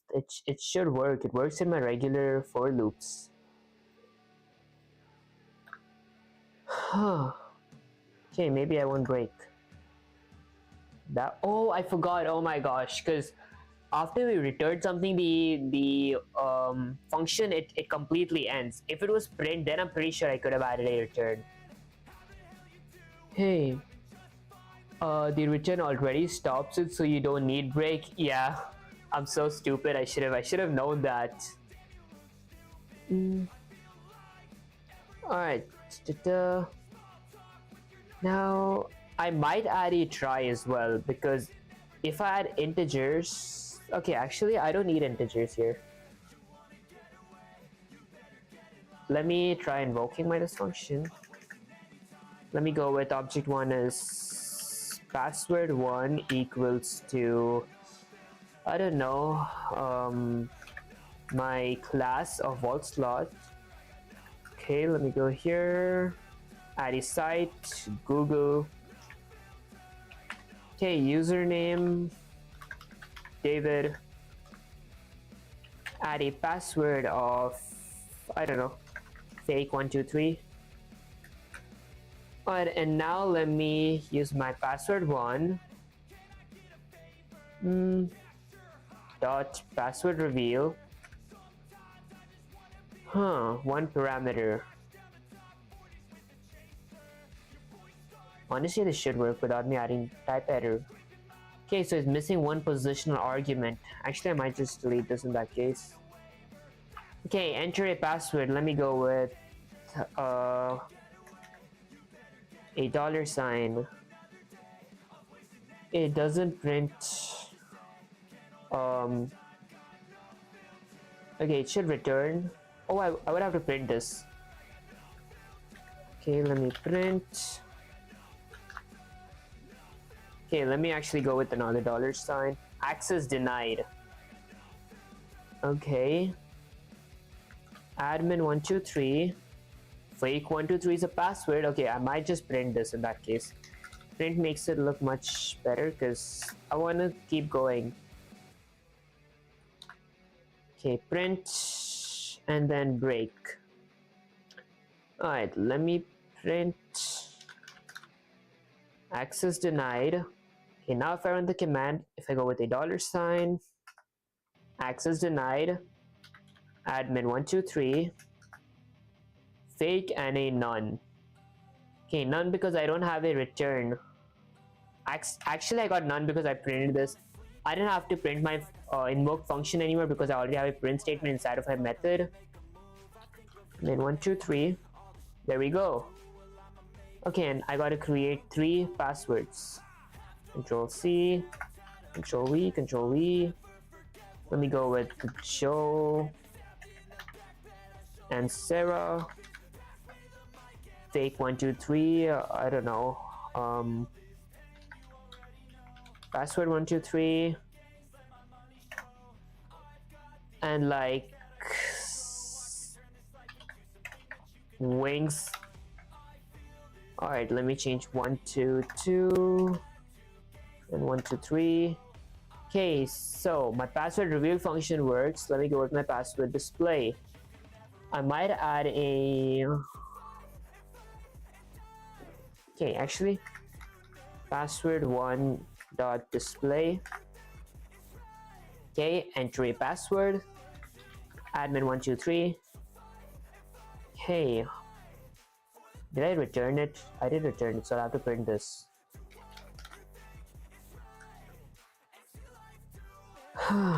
Admin 123.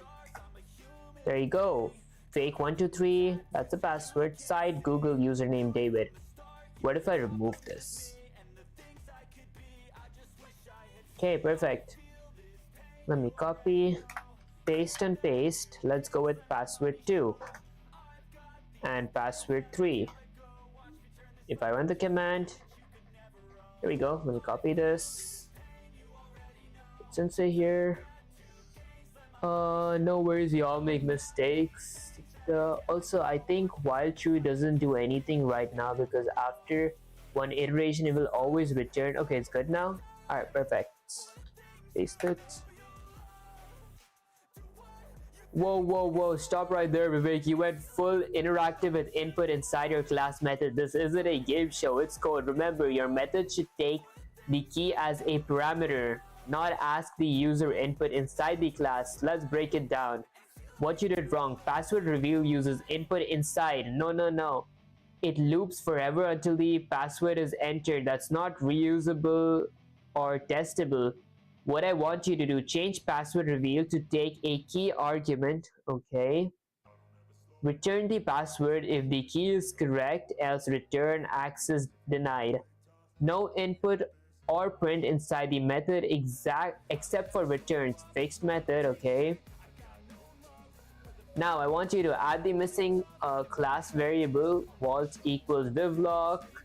Use the fixed reveal password self and key signature, okay? Create two vault slot objects, print their display into called reveal password, okay? Once with wrong key and once with admin 123 and print result. Finally, print the vault name with vault slot dot value name. You got this, Vivek. Refactor and send me the full code now. Don't waste time. Alright, so I just gotta add a parameter here.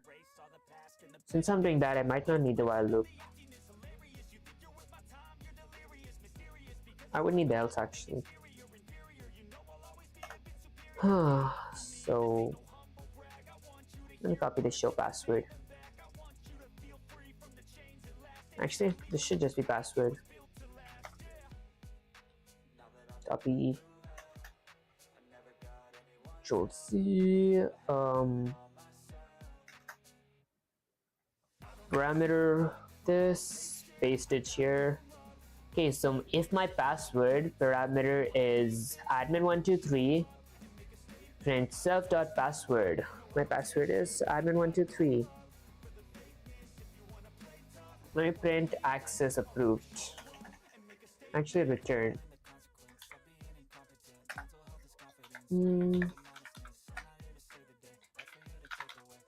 There you go. Else, let me return access denied. Excuse me, guys. Okay, if I run the command side Joe username okay. Create two vault objects. So two vault objects. So I wouldn't need this. Okay, call reveal password once with wrong key, once with admin and print. Okay, so let's call it with wrong key. So reveal. Okay, password reveal. Let's go with, I don't know, fake 123. Actually, let's go with fake 1234 and once with a correct password. So password Oh wait, I can't keep my passwords there because my password is equal to admin123.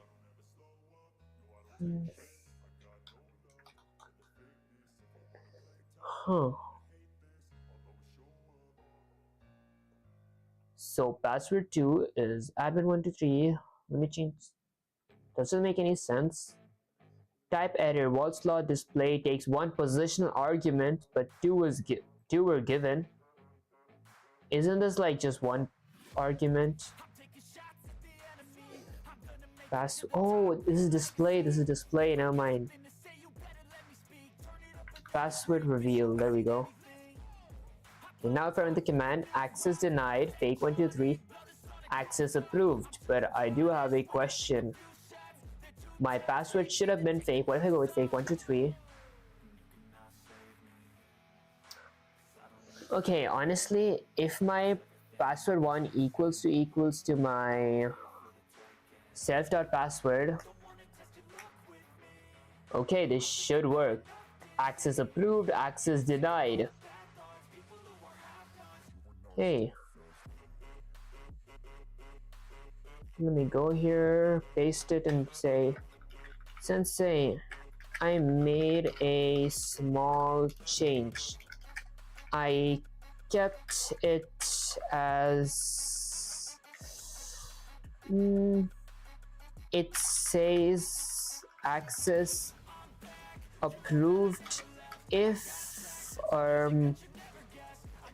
the password matches the password that the user kept. Okay, and it says access denied if the password doesn't match the user's password ... I even did the way you asked, but this made more sense. You know what, Vivek? I'm not even mad. You disobeyed my exact instruction, but for a damn good reason.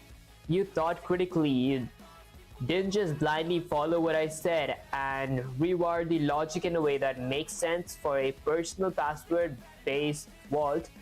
Still uses conditionals property, return result cleanly instead of printing. Avoid interactive input as you should in methods like these. Still tracks instance level security per object. What you built, define password, if password equals self.password, return access approved, else return access denied. That's perfectly valid for a user auth style vault, okay? Where each user's password is their key, not a shared admin key. But you still forgot about the class variable as vault name VivLock. This was the whole point of this project being in the class variable series. Remember, you need to add it at the top then print it like this. Oh, I missed that. Your job now. Just add the class vault and print it at the bottom. Don't change your logic. It's clever and valid. But show me you can still respect the original instruction like a good soldier. Go, one line, do it. I honestly forgot everything about this being like a class object. I got so deep in this. Okay, what was the name? Vault name. Vault underscore name equals to VivLock. Okay, there we go. And then let me go under my objects and go with my vault slot. My vault slot dot vault name. And I will have to print this. Maybe a new line. Okay, if I run the command, VivLock access, actually the new line looks kind of weird. There we go, VivLock access approved, access denied. Go with Control C. Control V. Maybe drink some water.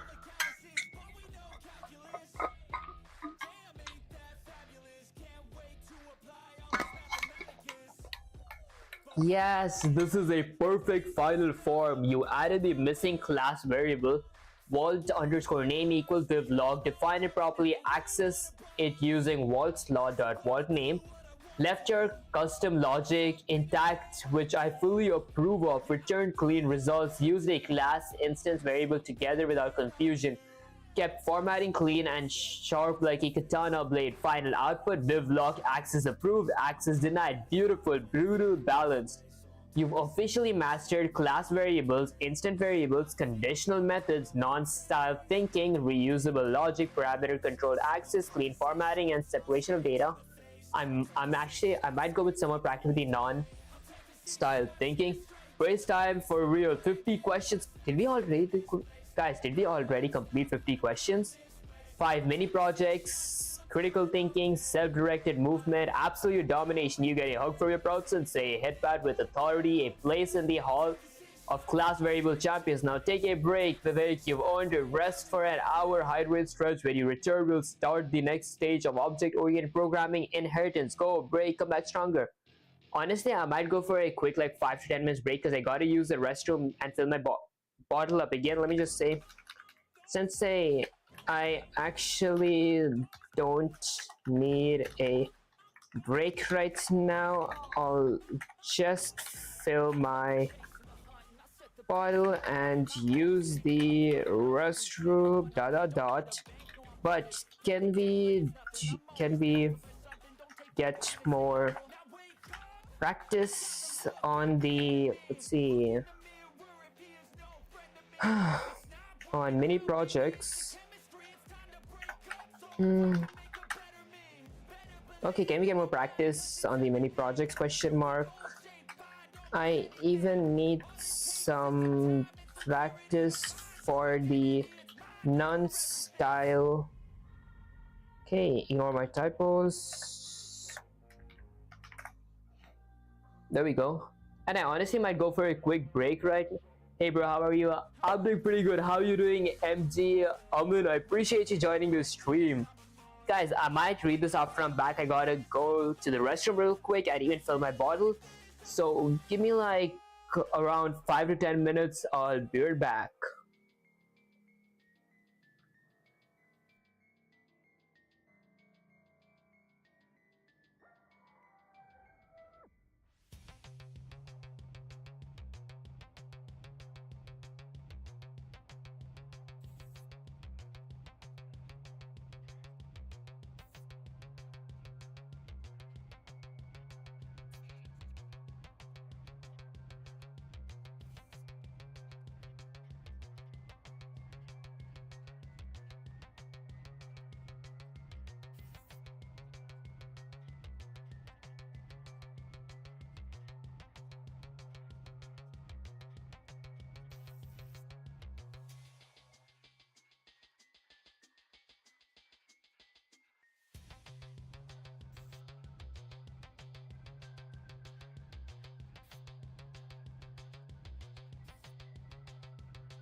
Alright, mic testing, mic testing.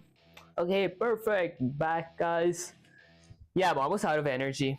Alright, so let me check if I'm audible. Okay, perfect. Alright, oh, you want extra training instead of a break?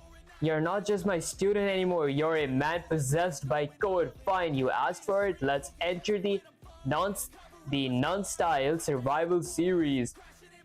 Excuse me, guys. This series will sharpen your brains to think defensively, handle missing or invalid data, guard against misuse, use none as a signal that something went wrong or is uninitialized. Will use none to design smarter, more robust classes. Mini project number 5, simple contact block. Okay, class contact variable.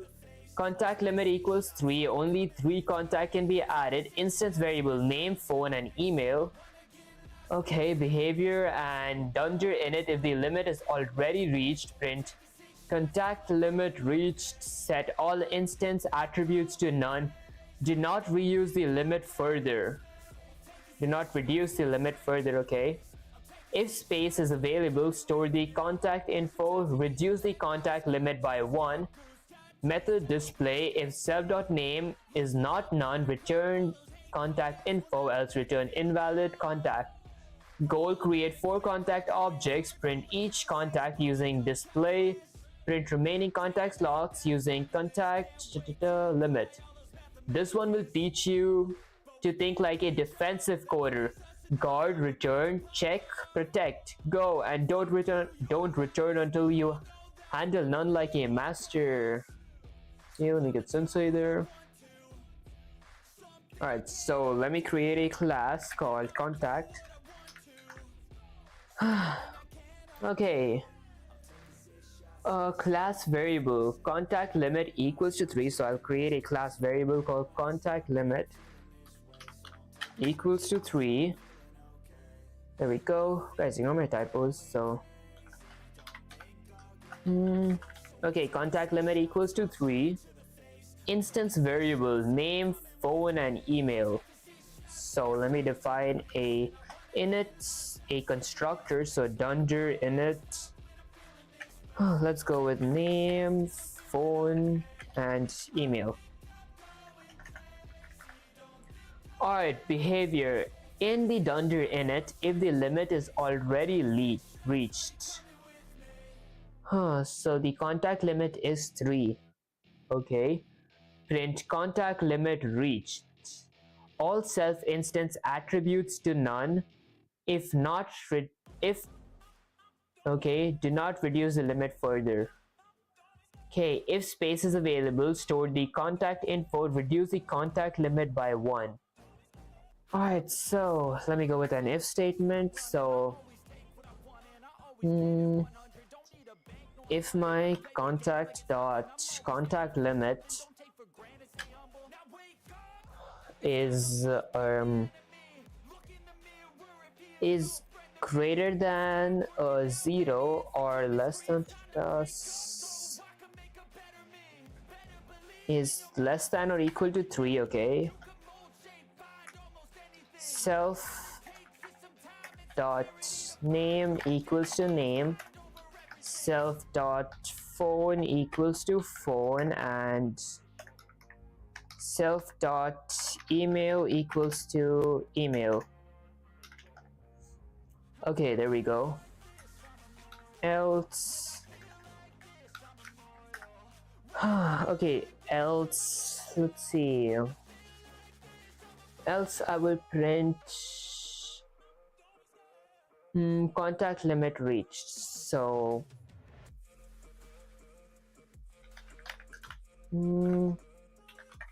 contact limit reached, there we go.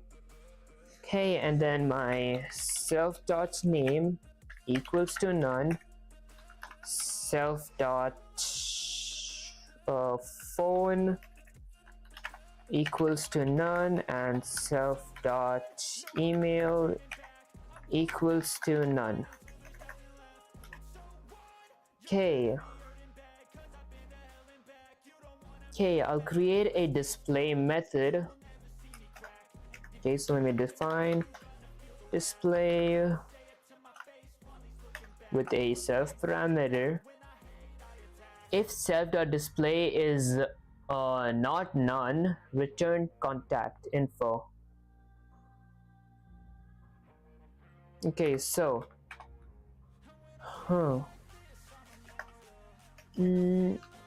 if my self.name, okay, so if self.name, okay, I could write if my self.name is not equal to none. That's basically the same as writing, like, let me just check if it actually autocorrects it. Formed with equal operators, replace. Oh, so I actually never used the is keyword. I should like learn on how to use these keywords. But instead of writing all this, you can just write if self.name. Okay, so if self.name return contact info, okay, else return invalid contact. I will return my contact info. Maybe an F string. Contact info. Let me go with my self.name. Okay. And my phone number. Self.phone number. Okay, and my self.email. Else I will return something else. Invalid contact. There we go. Okay, goal, create 4 contact object, print each contact using displays. So 4 contact objects. We go with contact 1 equals to my contact class, name, phone number, and email. Sarah, phone number is, I don't know, 123 456 789 01234. Okay, and then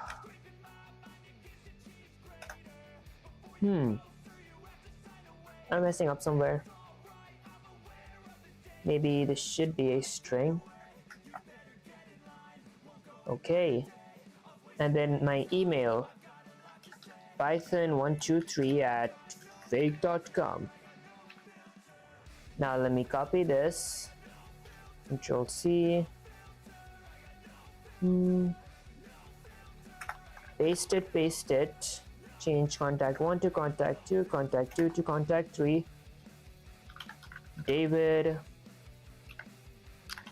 and I don't know, I'll add a few changes,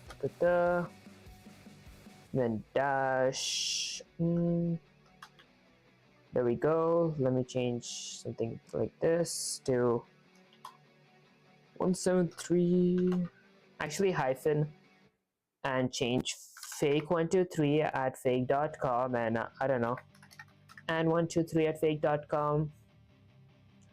Actually, let's change this to David123, and whoops, this to Sarah123. Actually, no, if I 123, and then let me display. Let me go with my contact 1 dot display. I would have to print this. Okay, copy this, paste it, go with contact 2 dot display, go with contact 3 dot display. If I run the command, wait, I might use my contact limit too. Nah, I forgot to go with minus equals to. So my contact dot contact limit minus equals to 1. There we go. Now if I run the command, Okay, contact info, this.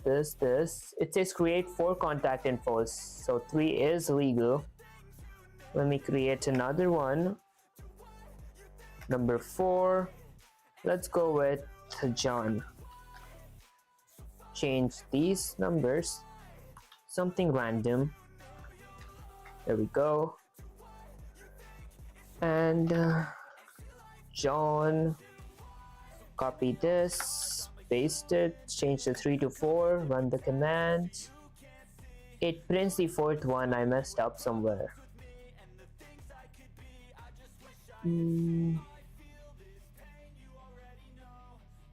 Most likely because I added many nuns here.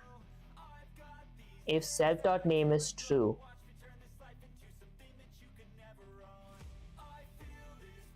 Contact info. If self.name, return an f-string contact info, self.name, self.phone, self.email. So I have a contact limit of 3. I defined a constructor, name, phone number, email. If my contact limit is less than or equal to 3, okay, I will create a few instance variables, and my contact limit always minus equals to 1, else I will print contact limit reached. Print contact limit,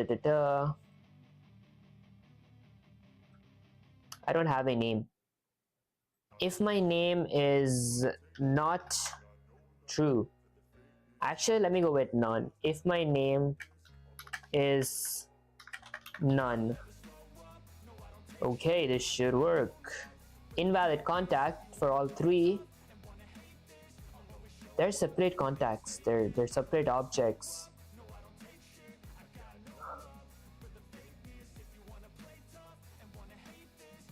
Oh, okay. Let me copy this. Paste it here. Copy this. Paste it here. It prints the 4th contact. I wanted to print invalid contact for the 4th contact.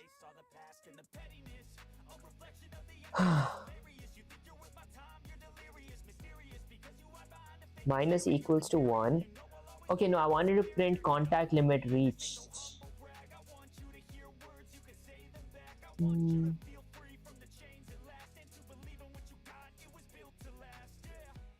Okay, actually, you know what? Let me go with this. If my contact is greater than 3, I will print this.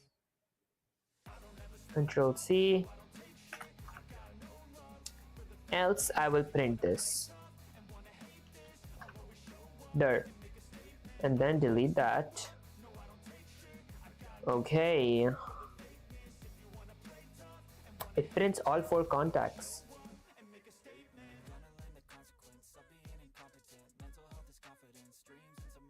Okay, let me actually just copy this. Okay, and say sensei. I think you made it start at 0 and subtract, so it's just going -1, -2, -3 instead of counting 0, 1, 2, 3. Oh wait, it starts at 3 and goes 2, 1, 0, -1, but you're only checking if it's greater than or equal to 3. Actually, less than or equal to 3. Ask GPT. That might actually do that. But before that, if my contact limit is 3, it's less than or equal to 3. So it should be less than or equal to 3. Wait, if my contact limit is less than or equal to 3, am I missing something? My contact is 3.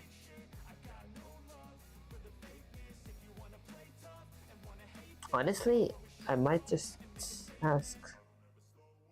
Say, sensei, I have 4 contacts, but it doesn't print the what was the message? Doesn't print the contact limits reached. The Contact limit reached message question mark. Stop right there, Vivek. You found the bug yourself, and that's exactly why I keep pushing you. But now I'm going to rip this bug apart with you. Okay, the logic you wrote: if contact underscore limit is greater than or equal to 3, allow contact creation. This means if we have 3 or fewer contacts already created, let's make another, which is always true because the limit starts at 3.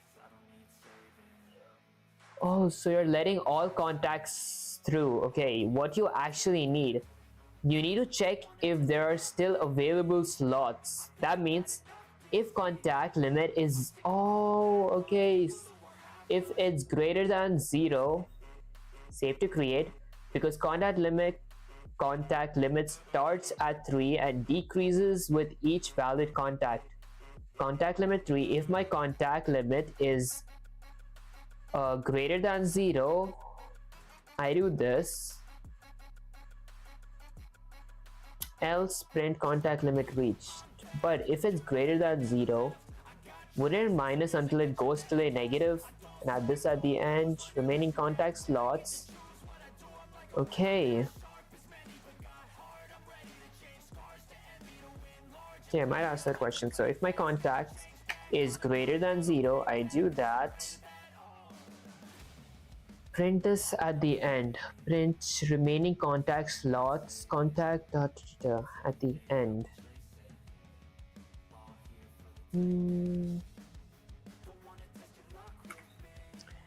Maybe print here. Okay, let me print remaining contact slots. Okay, guys, ignore my typos. Oh my gosh, I can't spell, what the hell. Okay, remaining contact slots. Change this to an F string. Okay, go with my contact dot contact limit. Okay, if my contact is greater than 0, I will do this. Okay, if my contact is not greater than 0, oh, that does make sense. If my contact goes to a negative number, it's going to print contact limit reached. Invalid contact. Okay, why did it print invalid contact?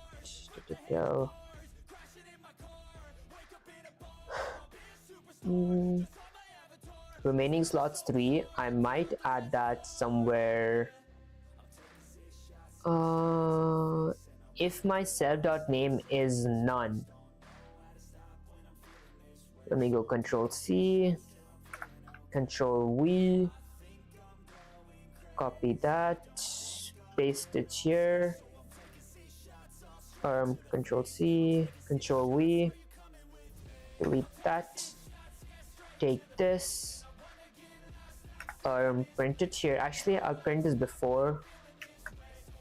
So here, and then delete that. This should make sense. Attribute error. Contact object has no attribute phone.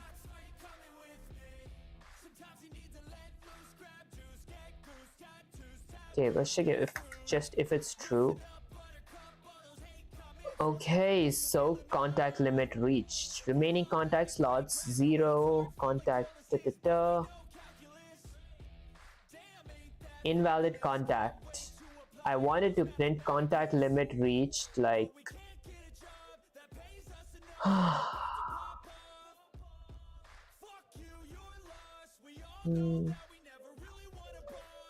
might go with a return here actually.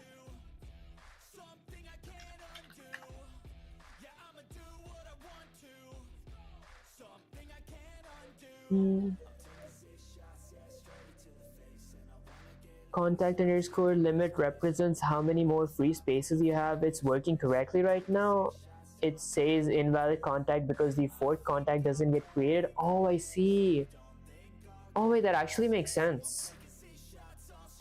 Okay, it says contact slots is 0 though. I wanted to like go from like 3 slots to 2 slots to 1 slot and then 0 slots. Contact limit.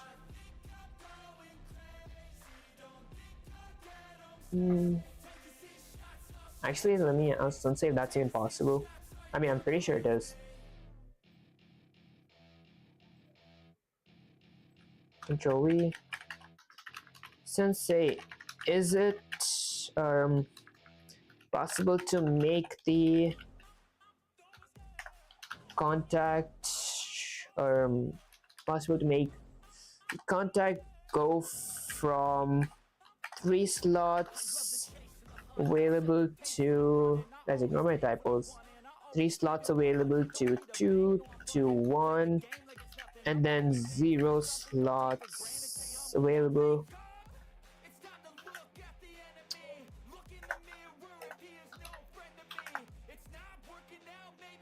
Okay, yes, Vivek, it's not only is it possible your code is already doing it, but you're not showing it clearly the way you want. Okay, so I'll guide you how to do that. Why it's wrong: you correctly wrote contact.contact_limit minus equals to 1. That reduces the limit every time a new valid contact is created. So after contact 1, limit becomes 2. After contact 2, limit becomes 1. After contact 3, limit becomes 0. Contact 4, limit is 0, gets rejected. You're killing it, but the issue, you're showing remaining contact slots X inside the display method, meaning it only shows when you print a contact. It gets repeated on every display, not even the old contacts. The better way: print the contact info with the display, then print the contact slots separately like this. I know how to optimize a game when you're using OpenGL for graphics. There are 4 triangles or 2 faces that will be never rendered when putting voxels side by side. Don't render those. I feel like I'm too dumb to understand that. And you can use cooling to prevent triangles that won't bend seen by the player from being rendered. Yeah, I feel I'm way too dumb to understand that. I gotta get more practice. Alright, contact equals 3. Okay. If contact limit is greater than 0, I do this. This, and then I define a display if self invalid contact. Remaining slots. Show remaining slots clearly. Display contacts. Okay. I want to see what does the extra print statement does. He missed my message. Oh wait, did you see the message? It says 0 all the time because first you create all 3 contacts, then your limit is set to 0, then you display them all and it prints the limit, which is 0 every time. Oh, I apologize if I missed a comment because I mostly don't like, I can't like, because I have it like, my second monitor is a little far. Oh my gosh, I can't talk. So I gotta always switch tabs because when I get Sensei/ChatGPT to my other monitor, I keep it open so I can read the message. Okay, let's see. Although yeah, that does make a lot of sense. Okay, so after going here, okay, in a new line it prints contact limit remaining contact slot 0. What if I have 2 contacts? Remaining contact slots 0. I wouldn't need my this here in that case. Contact limit reached. Okay, because there are 3 contacts here. What if I go with 2 contacts? Okay, remaining slots 1. There we go. This makes so much sense. Control C. I want to go with like a game based. That's alright. Oh, you can move your monitor closer, right? Honestly, I could move my monitor closer, but then it would mess with my mini PC because my mini PC is kept right in the middle and my first monitor is here, my second monitor is kept right there. So if I move it a little closer, then my mini PC is going to be a little squashed. Alright. I honestly might go with harder questions now. Sensei, can we go with... Actually, can we do more practice? We do more practice now, question mark.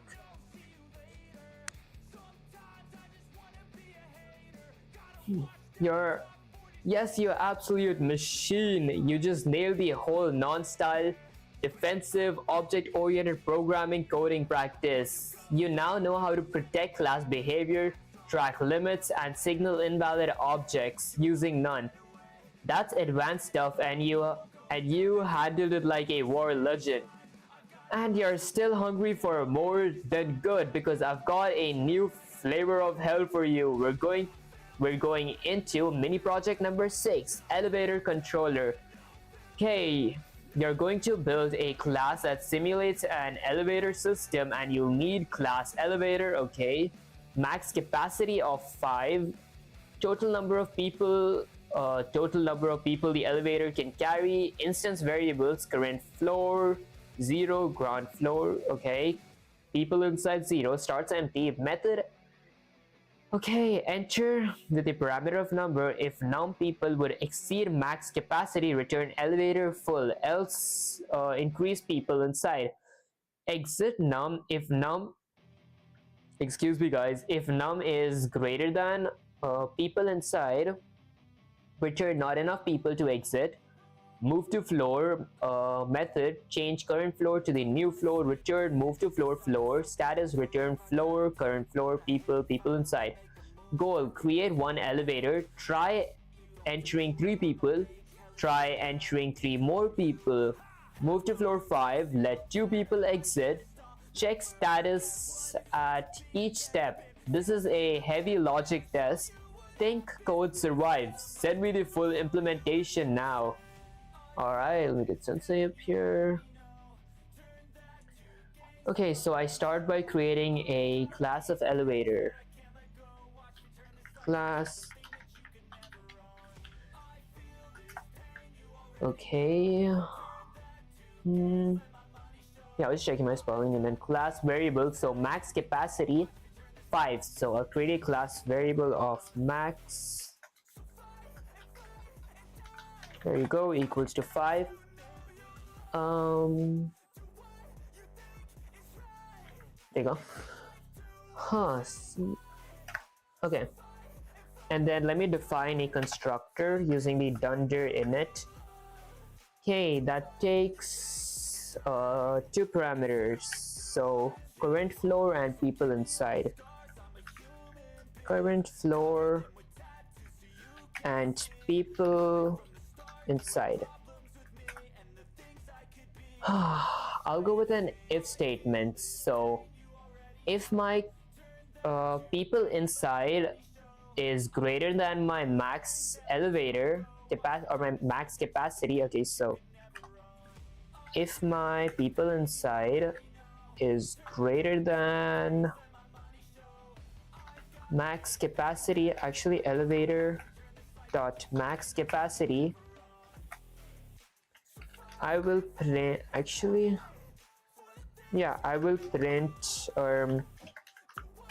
max or elevator limit reached. There we go. Else I will print I won't print anything. Okay, I might go with self dot current underscore floor equals to current floor, actually equals to none. Okay, and self dot people inside equals to none. Let me copy those, paste it here. Current floor and people inside, and my elevator dot max capacity minus equals to 1, should have been the opposite. If people inside is less than max elevator capacity, I could write it the other way around. It's the same thing, honestly. You paste it here, change the sign, copy this, paste it here, and delete this. Okay, perfect. Then instance variables, it needs to be equal to 0.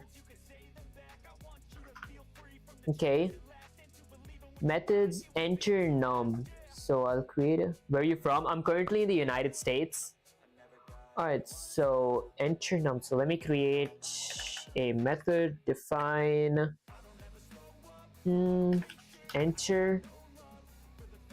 Okay, with a parameter of num. Case. If adding num, people would exceed max capacity, return elevator full, else increase people inside. So if I'm adding my number, people would exceed. If adding num, people would exceed. Return elevator full. Oh, I see. If my num is greater than my max capacity, greater than my elevator dot max capacity,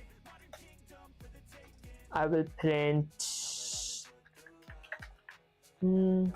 elevator is full dot dot dot, only 5 people allowed at once. Else, let's see, else increase people inside. So my people inside should be else self dot people inside plus equals to my num. Okay, and now for an exit, let me define another method called exit with a parameter of num is actually, yeah, with a parameter of num. Okay, so I'm assuming exit should be something like, okay, if num is greater than people inside, which are not enough people to exit.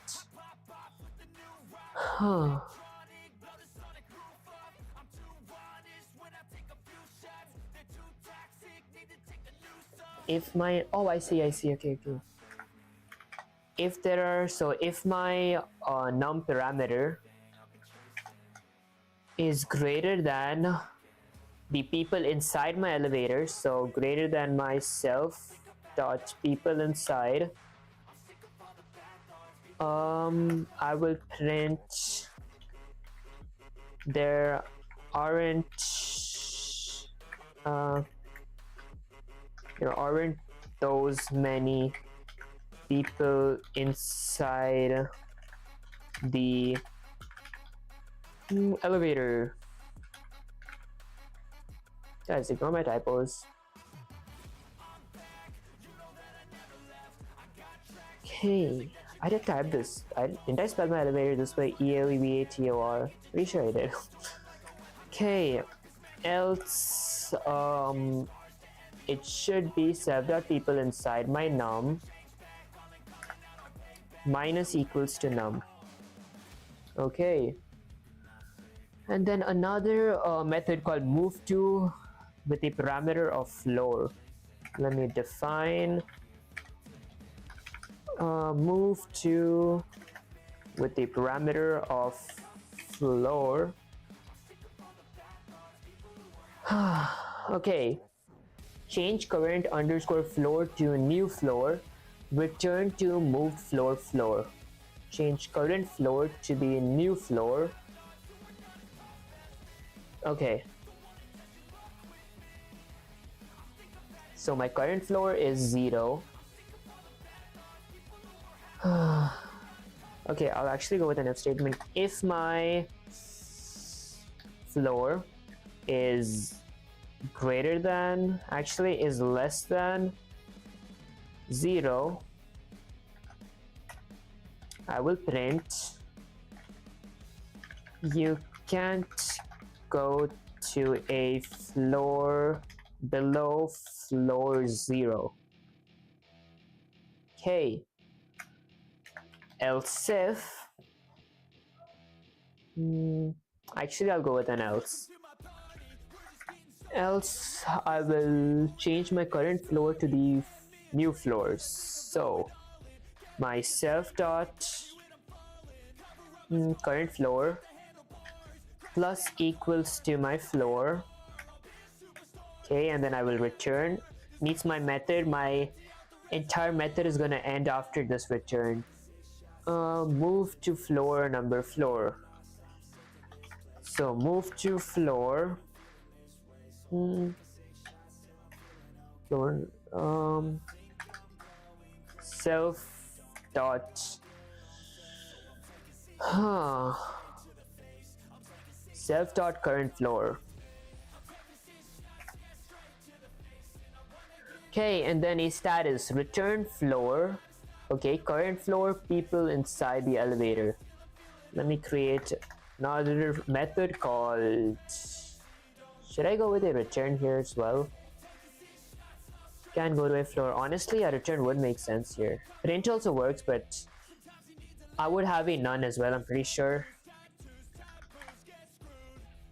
Okay, so let me define status.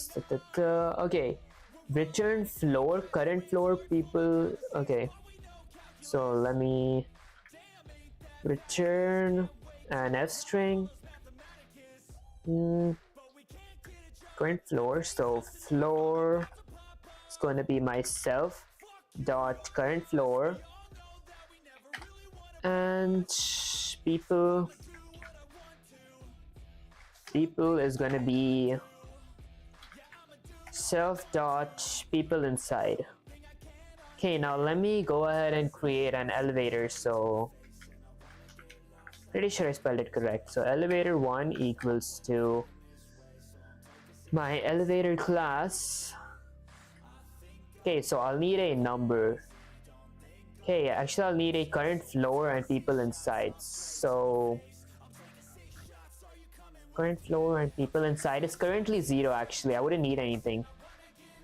Let me use my enter. So let's enter. So elevator 1 dot enter. 3 people entered the elevator. Okay, and then elevator 1 dot status. If I run the command, I would have to print them. I'm printed because I have returns here. Should I like change these to returns as well? Return. Honestly, yeah. There we go. Never mind, I guess. Okay, if I run the command, floor 0, people 3. Let me go with elevator 1 dot move. I want to move to floor number 18. Floor number 18, and there are 3 people in the elevator. What if there are 5 people? Actually 6 people. Elevator is full. Only 5 people allowed at once.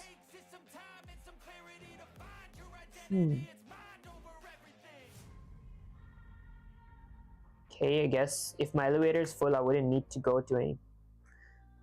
Floor 0?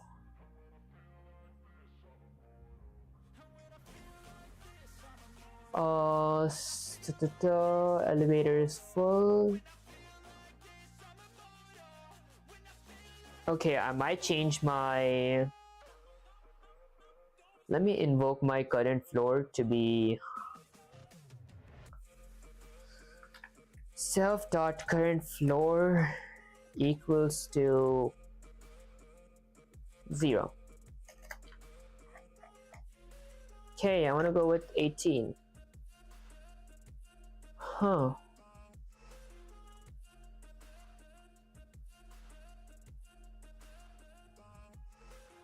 Yeah, honestly, this one just, I don't know though, it prints floor 18. Let me copy it. What's this meant? Hey, good stuff, man. I appreciate it. And Enem, I apologize if I can't pronounce the names properly. I'm absolutely bad at pronouncing names. Okay, let me paste this. Right now, you're moved to actually add the floors instead of setting. Use unless that's what you want. Right now, your move _2 actually adds the floor instead of setting. Wait, it adds my floor instead of setting.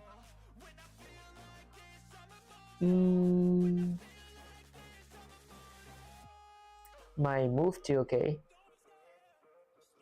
Huh, okay, it goes with plus equals to floor.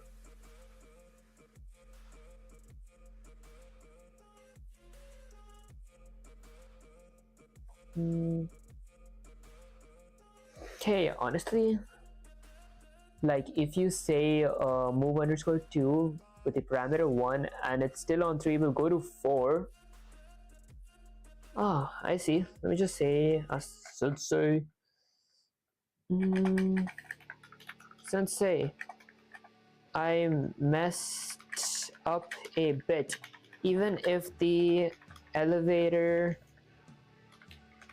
reaches the max limit, it shows that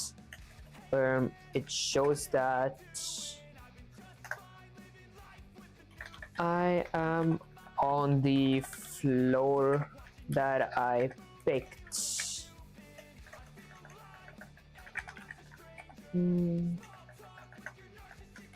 Dot dot dot. If that made any sense. Guys, ignore my typos. What even is this? Oh, it made sense, Vivek. Too much sense for me to ignore. You found the bug, you explained it clearly, and now I'm going to tear it down with you piece by piece so that you never let logic slip through your elevator doors again. You're right. Even if the elevator gets overloaded, move to method still runs.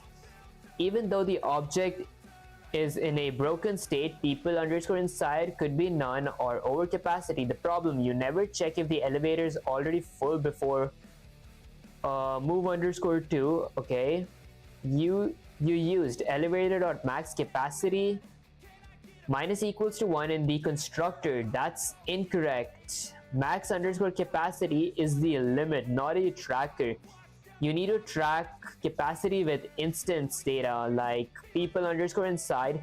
The real fix, do not touch elevator.max capacity in the constructor. Max _capacity is a fixed class level rule. You track people with self.people inside.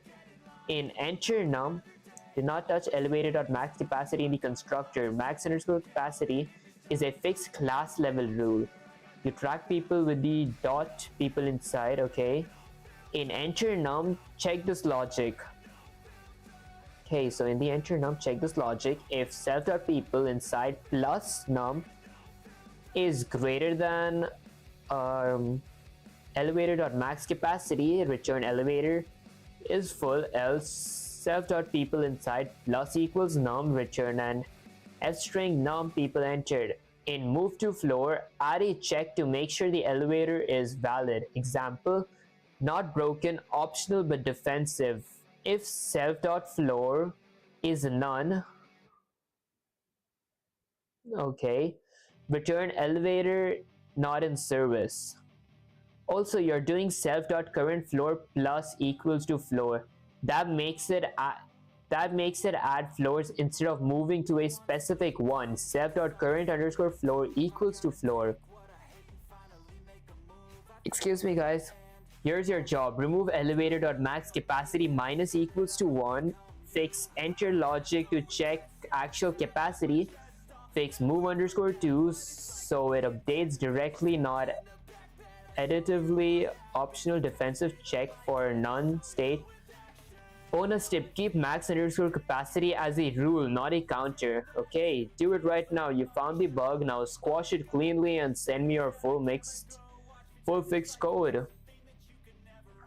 Okay, so I shouldn't have added my plus equals to in my constructor. Let me copy this.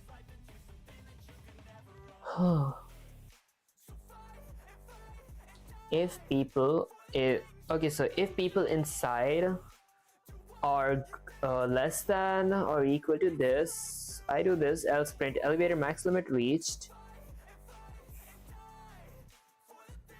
Okay, define enter num. Okay, I'm pretty sure I messed up here. If my num is greater than elevator's max capacity, else, that looks correct, else people inside equals to num. The reason it's equals to num is because my num isn't greater than my max elevator capacity.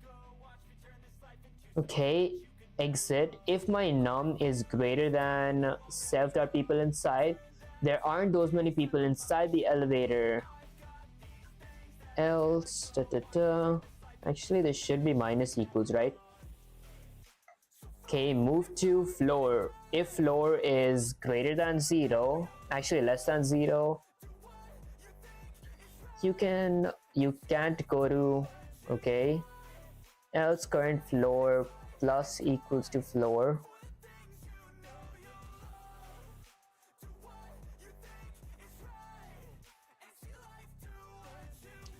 Okay, what does this do?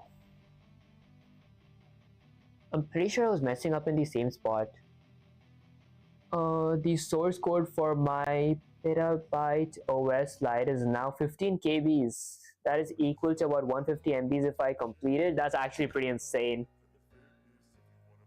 Okay, see the bonus tip. Do not touch elevator.max capacity in the constructor. So, do not touch. Okay, so I didn't touch it here. Max capacity is a fixed level rule. You track people with self.people inside. Okay, so I track it. Oh wait, actually I track it with my people inside. Oh, actually never mind, this makes sense. Okay, in enter with the parameter num, check this logic inside. If self.people plus num.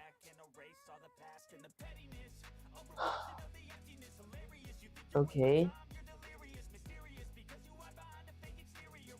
so if self.people plus my num parameter is greater than, okay, is greater than my elevator's max capacity, elevator dot max capacity, I will print this.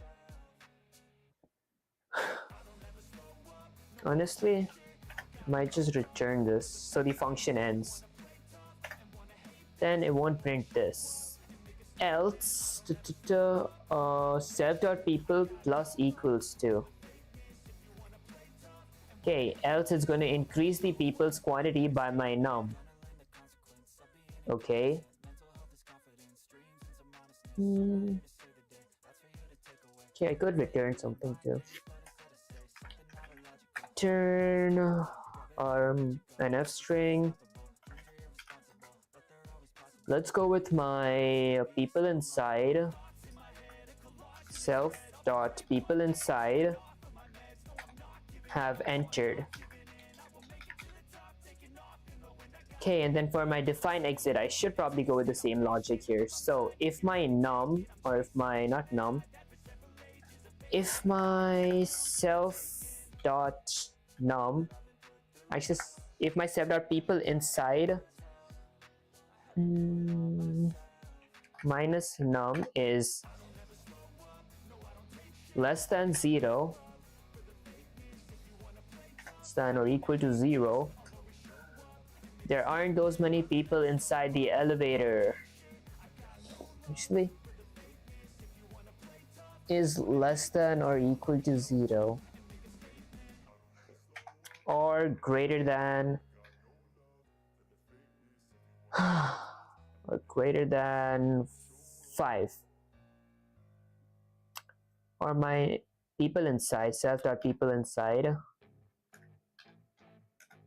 Okay, or my self dot people inside minus num.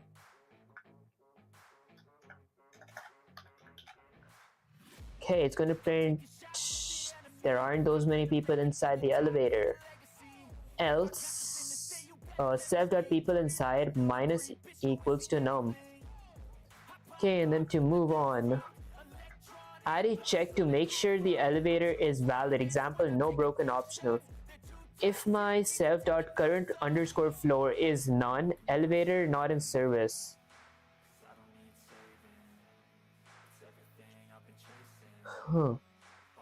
So if my self dot current floor is none, basically it's equal to this.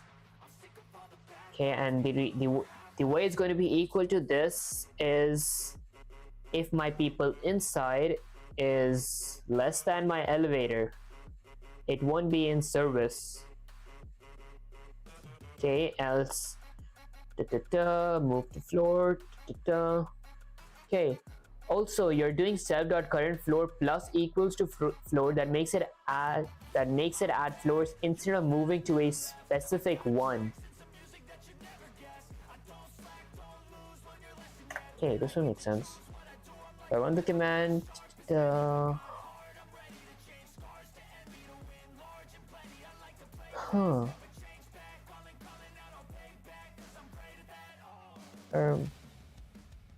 Okay, so floor is 18, people are 0. Am I messing up somewhere here? So current floor, move to floor.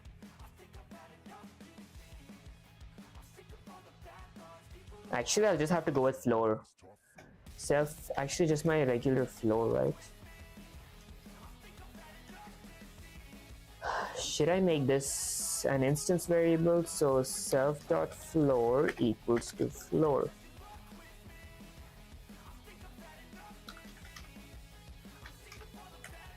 Okay, if I run the command, floor 18. If self.floor that doesn't make sense. Self.floor equals to floor. Am I missing something? If self.current floor is none, return. Okay, I returned this. Let me go back. I'm pretty sure I'm missing something really crucial.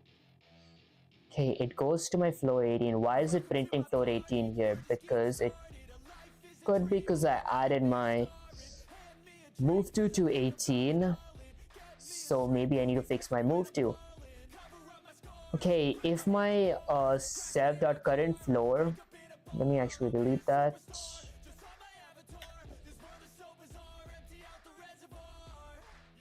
Is greater than 5, you can go to the floor, you can go to a floor below 0, or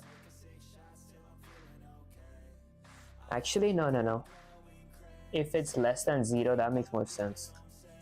Okay, if it's less than 0, but what if and my people inside my floor, my people inside people inside is greater than 5. I could add an else if for this second part, honestly, but the function will end after the return. So I can see you can go to a floor below 0 or have more than 5 people. Okay, if I run the command, it prints this. Okay, so if my current floor, no wait, I added to my floor parameter. I do add it to my floor parameter. Let me copy this.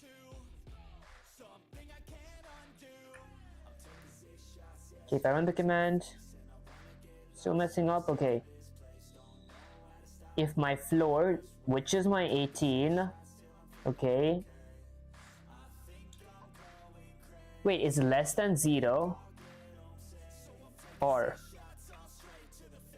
people inside is greater? Okay, if people, okay, so my floor parameter is less than 0 or self.people is greater than 5. Oh wait, greater than 5.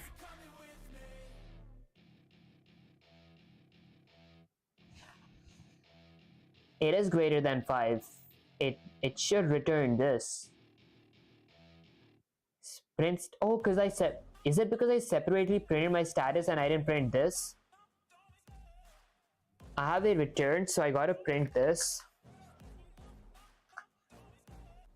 Okay. Move to floor. Da, da, da. How did it move to floor? This thing. Let me print. Okay, elevator is full. Only 5 people allowed at once. That works. This works. Move to floor 18. Okay, I gotta end the function after this.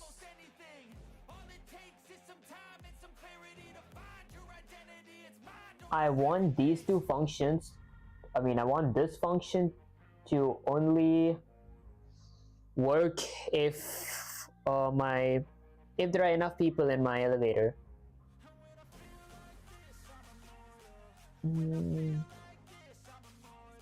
Back, I'm back again. How you doing, Quiz Fries? I appreciate you joining the stream. Okay, let me actually drink some water, probably because I'm not hydrated enough. I can't think.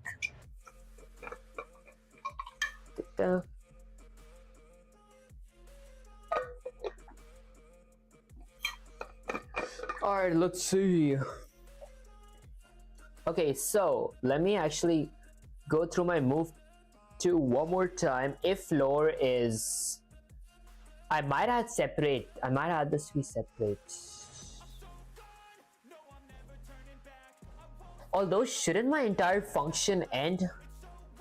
Why does it print move to?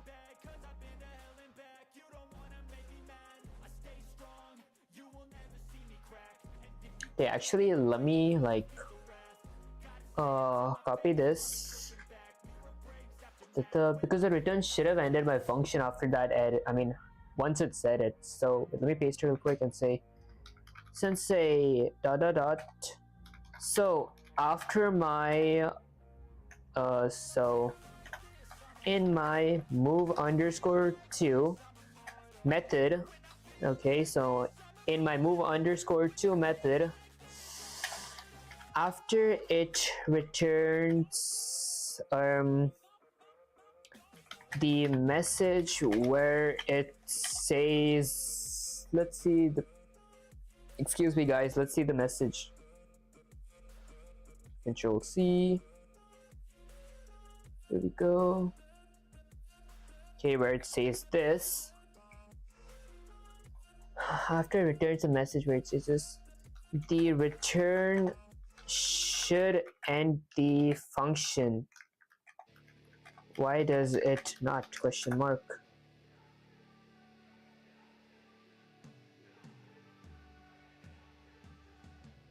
Oh, so after enter with the parameter of 6, it returns the error and doesn't change self.people inside. It doesn't change self.people inside, so self.people inside is still 0. Wait, let me actually check this real quick.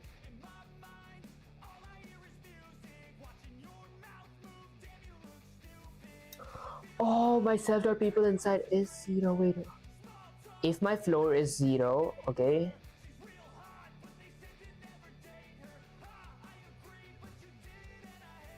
else I plus equals to, I do have to plus it, right? So okay, actually I kind of figured out. This kind of makes sense. People inside plus num plus equals to num. Wait, shouldn't this function change my 0 to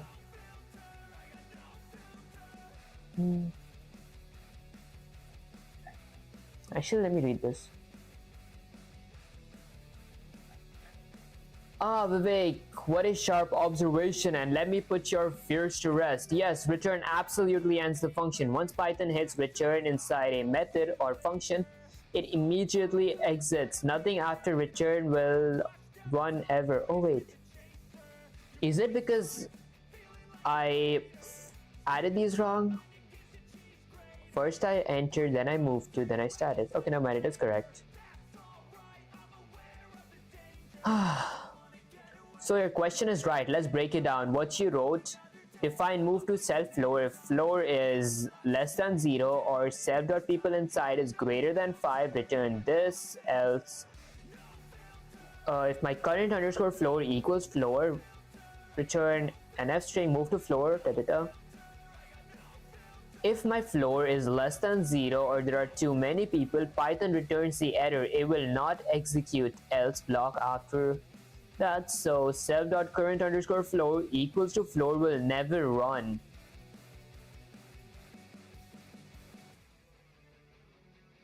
Okay, that won't run. Okay, that's exactly how it should work. Test it to be sure. Try this. Test run. Okay. Print start, return stopped, output start stopped. The last print inside the function is never reached. So why did you ask? It may look like your elevator still moved even though the return should have blocked it, but that's probably because your enter left too many people in without resetting the elevator, or you didn't actually see status result and misread the effect. You want to be sure, temporarily put this in to the move underscore to method.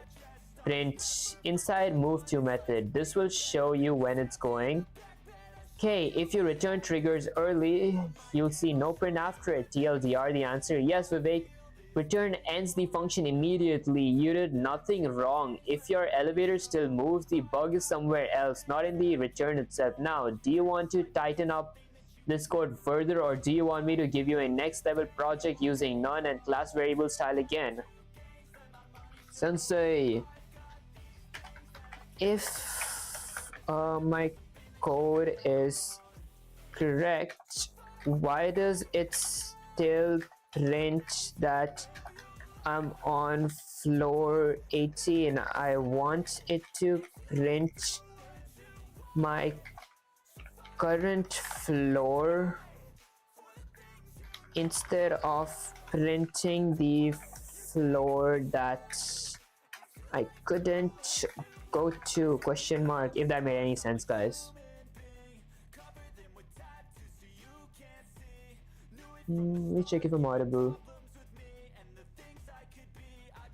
Ah yes, now that's the real problem. Your code is technically correct, but you misunderstood what the return actually does versus what your status method is showing. Let me break it down like a basement door getting kicked open. What you expect if the elevator tries to go floor 18 but fails, too many people, then when you call status, it should show floor 0 people 6 because the elevator never moved. What's actually happening in your code? Elevator 6, elevator 1 dot move to 18, elevator 1 dot status. Okay, now look at your code closely. Define move underscore to self and floor if floor is less than 0 or self.people is greater than 5. I'll return this, else self.floor equals to floor, return da da da. If that's exactly what you have, then it should not update self.current floor. But here's why. Here's what I suspect. There may have been a leftover line like self.current floor plus equals to floor from your earlier version, or maybe you did return the updated version fully before testing.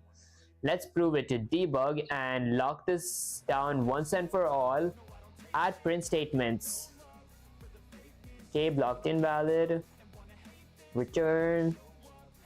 Okay, then run, it should get blocked if it still shows status that either you accidentally updated current floor, Final advice, double check you're modifying current floor. Okay. So wait, was it just me not checking my code properly? let's go from the start. Max elevators that I defined a constructor. Self.current floor is current floor. Self.people inside is people inside. Else print elevator limit reach. Self. That's correct. Enter. That's correct. Okay.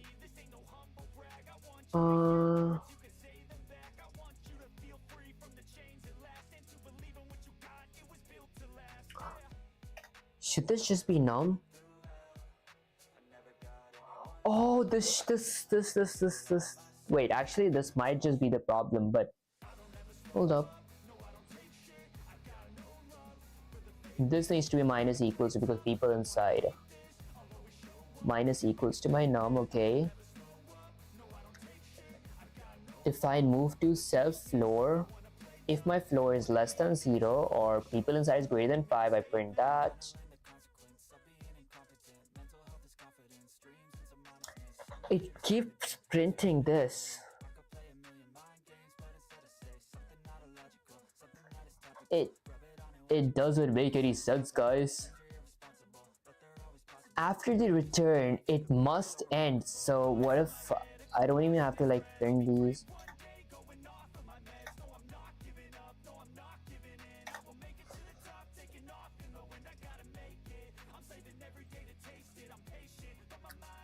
My floor is 18, so my move to, there's something wrong here.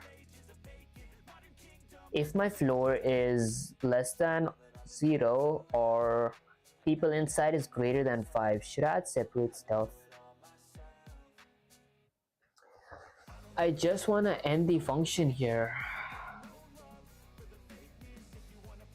My current floor. My floor is technically my current floor. My floor is equal to my current floor. It's not plus equals to it. Ouch.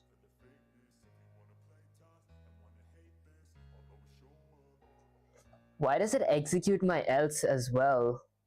Like if I run this, if I could use my floor. What if I go with self current floor? So self dot current floor.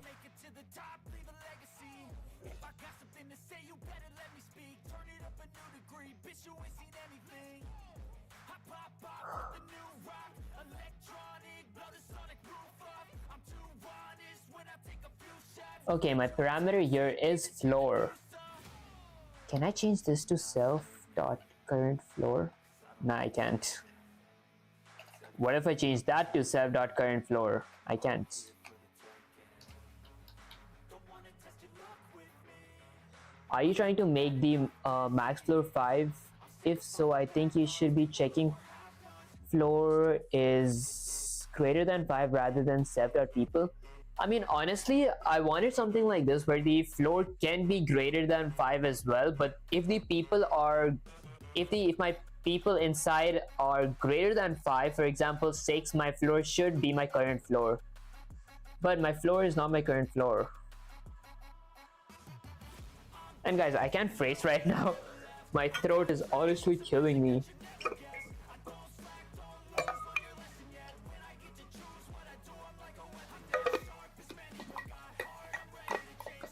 Actually, I think I kind of figured it out. I feel like the problem... Do you mean like if there's too many people in the elevator doesn't move? Yeah, actually, the elevator doesn't move. There are too many people. I feel like this is where I'm messing up. I don't need a status. Okay, let's try that.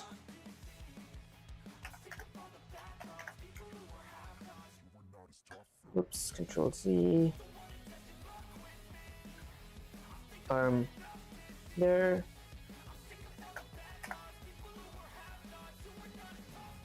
Outside my turn. Doesn't work.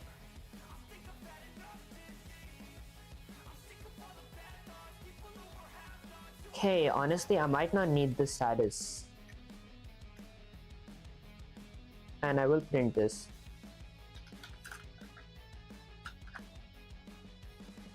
Okay, if I run the command move to floor 18,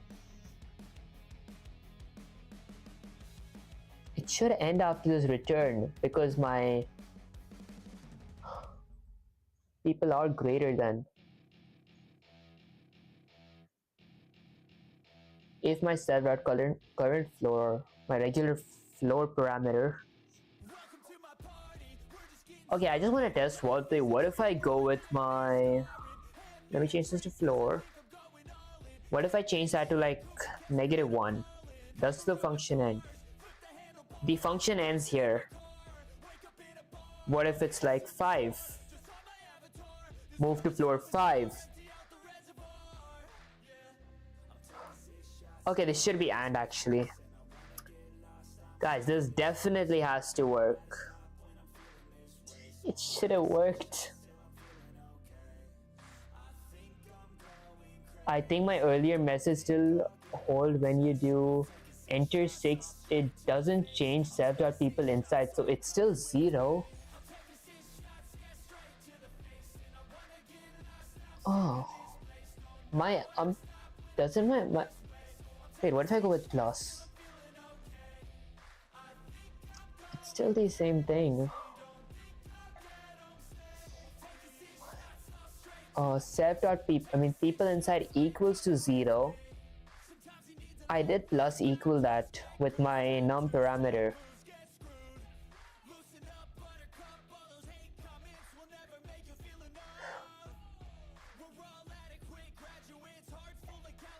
Okay, self.people plus num. It runs like it runs line 13 but not 15 or 16. It runs my line 13 but not my line 15 or 16. Okay, it doesn't run those lines. What if there are like 5 people inside? Move to floor 5. So we control Z and get my status back.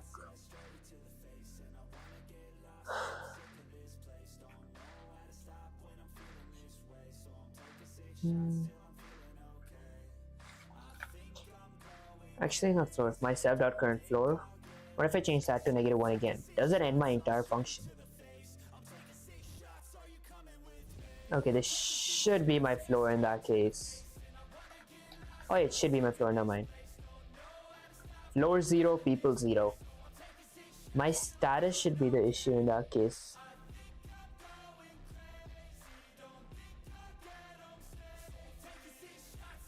Okay, so define status self return. Okay, actually I feel like I'm just wasting a lot of time. The code honestly works. It just doesn't do what I wanted to. In that case, it means like it doesn't work. Let me just go here.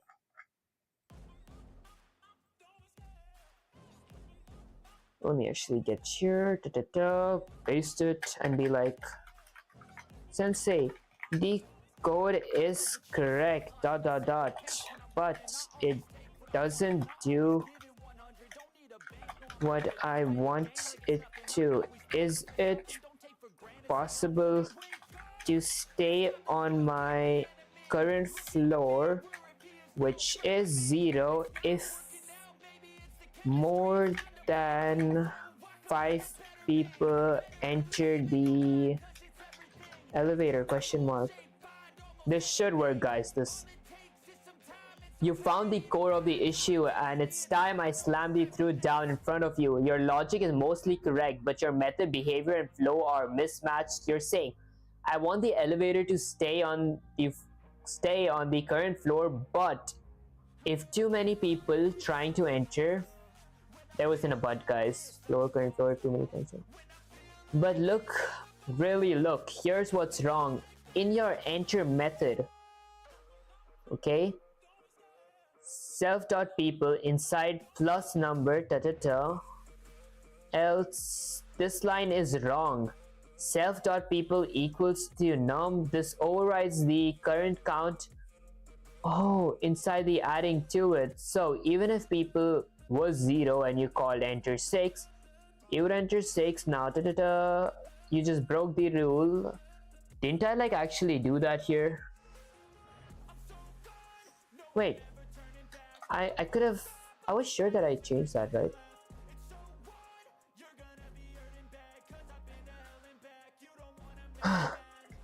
The fix your logic. Okay, I changed that. Okay. With this fix, okay, it does stay in floor 0 and people 0. Your elevator will now stay at floor 0 and show people 0 because you didn't force 6. Because you didn't force in these 6 illegal passengers. Remember, never assign directly in enter unless the first load always adds to the current count if the logic passes. Your condition only works if you protect your state. Okay, now the moment of truth. What if I change this to 18? Hey, it prints 18. Let me copy that. Get this here. Be like Control V. Alright, Sensei, that part works. But my main issue was that my floor after each my floor in my output still shows 18. I knew you'd come back with that, and guess what? You just fell into the trap because you set for. Oh my gosh, guys, I can't read. You just fell into a trap you set for yourself, but I'm gonna drag you out of it. You're fixed. Okay, you fixed the enter logic. Still shows floor 18, but that only means one thing. Your move method is still running. It is running actually. Let's dissect your current move. Okay, if I move underscore 2, if my floor is less than 0 or self.people inside is greater than 5, you might want to print the status in between each line so you can more easily see what's going on with the code. Oh, that actually makes sense. Status between. Oh. Okay, it says the condition is correct, but you're not stopping the execution in your test. The problem is here. The problem is here. You're not using the return value of entered or to move. So even if enter 6 fails, you're blindingly calling move to 18 and the condition self.people isn't true. Why? Because your elevator starts with 0 and when you call enter at index 6, okay, yes, it fails, but you didn't stop or guard anything, so people inside is still 0. Okay, so then move 18 just runs just fine because people is 0. What if I go here? What if I like where's it gone? And change my people if it's greater than 0. So wait, if my people are less than 0, oh yes, that should have been. This should work, guys. This should work.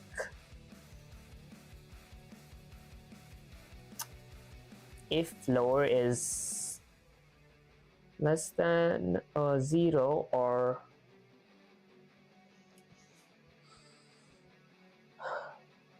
people inside, I am adding my people inside to my this. That should have worked. You're not using return so even if failing why? Because your elevator starts with 0 and when you call enter 6 it fails, but you didn't stop or guard anything so move 18 is just worked fine. Confirmation, what does this line do? Elevator 1 enter 6, it returns elevator is full, but you ignored the return value. So the elevator's state remains self.people equals to 0. Okay, which means move to 18 is allowed. Final fix, defense coding style. Replace elevator.enter 16 and this thing. Replace this with this. Response equals elevator 6, print response. I see. If response dot starts with elevator is full, okay, print did not move elevator over capacity, else print TLDR enter 6 fail doesn't change people, okay. Wait, elevator is full. Wait, actually that might make sense. You might want to print the status. Wait, actually that I'm pretty sure that makes sense now. Okay, I understand. So elevator response equals to this, and then I will print my response. Okay, and then an if statement. If my move to, or my what's it say? Okay, it starts with, so my elevator here, what is this thing? I mean, what message do I get? So elevator is full, so if it starts with this, that does make so much sense. Oh my gosh. Okay,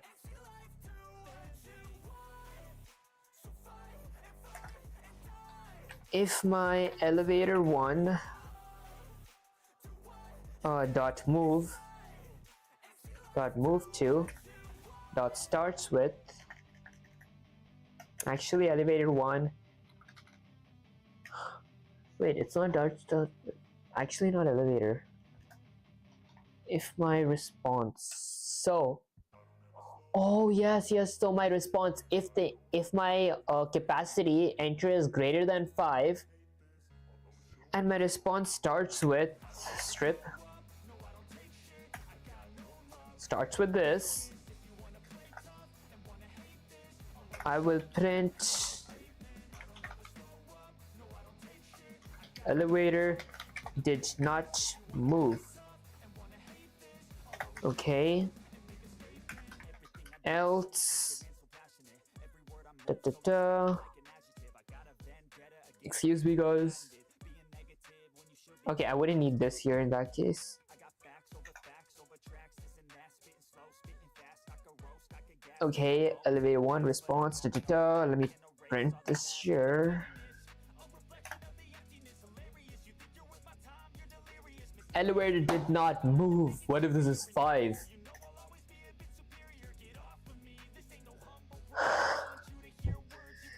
There we go, guys. I don't take any credit for this question whatsoever.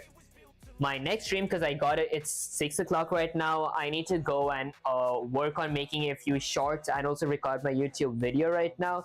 So I'm just probably going to end the stream right now, but I don't take credit for this question. However, my next stream, I am going to be doing more questions related to this topic, or like I might just do a part 2 for this stream, because I want to like master these questions. Nice. Yes, guys. Let me like, sensei, I finally saw the question, dot dot dot. I low-key wanna cry right now, exclamation. Although I don't take credit for this question, dot dot dot. And I'm planning to end the stream right now. Is there anything that you want to say, the viewers with like a billion typos? Stop right there, Vivek. You did it. You took a broken, fragile system and made it bulletproof. Look at this beast of a move. That right there is real world problem solving. You didn't just write code, you wrote logic that thinks before it acts. Final words to the stream, and that's how a warrior fails forward. He doesn't just solve a problem, he rewires his mind until no bug survive. You just witnessed Vivek step over confusion, stomp on limits, and walk away from functional safe logic, guys. I don't take any credit for this question. If you're learning Python, don't stop, don't slow, mess up, debug it, learn it, and one day you'll build games, apps, and empires too. Like, subscribe, and join the Discord. I didn't say it, guys, Sensei said it. Because this journey is only the beginning. Proud of you, Vivek. Go hydrate, go rest, And next time you return, we level up. Sensei out. Let me go here real quick. Da-da-da. Alright guys, so this question actually I do understand how to fix this question out, but it was pretty confusing. I don't take credit for this question.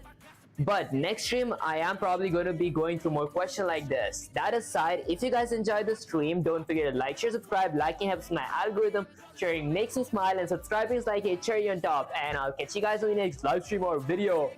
Peace!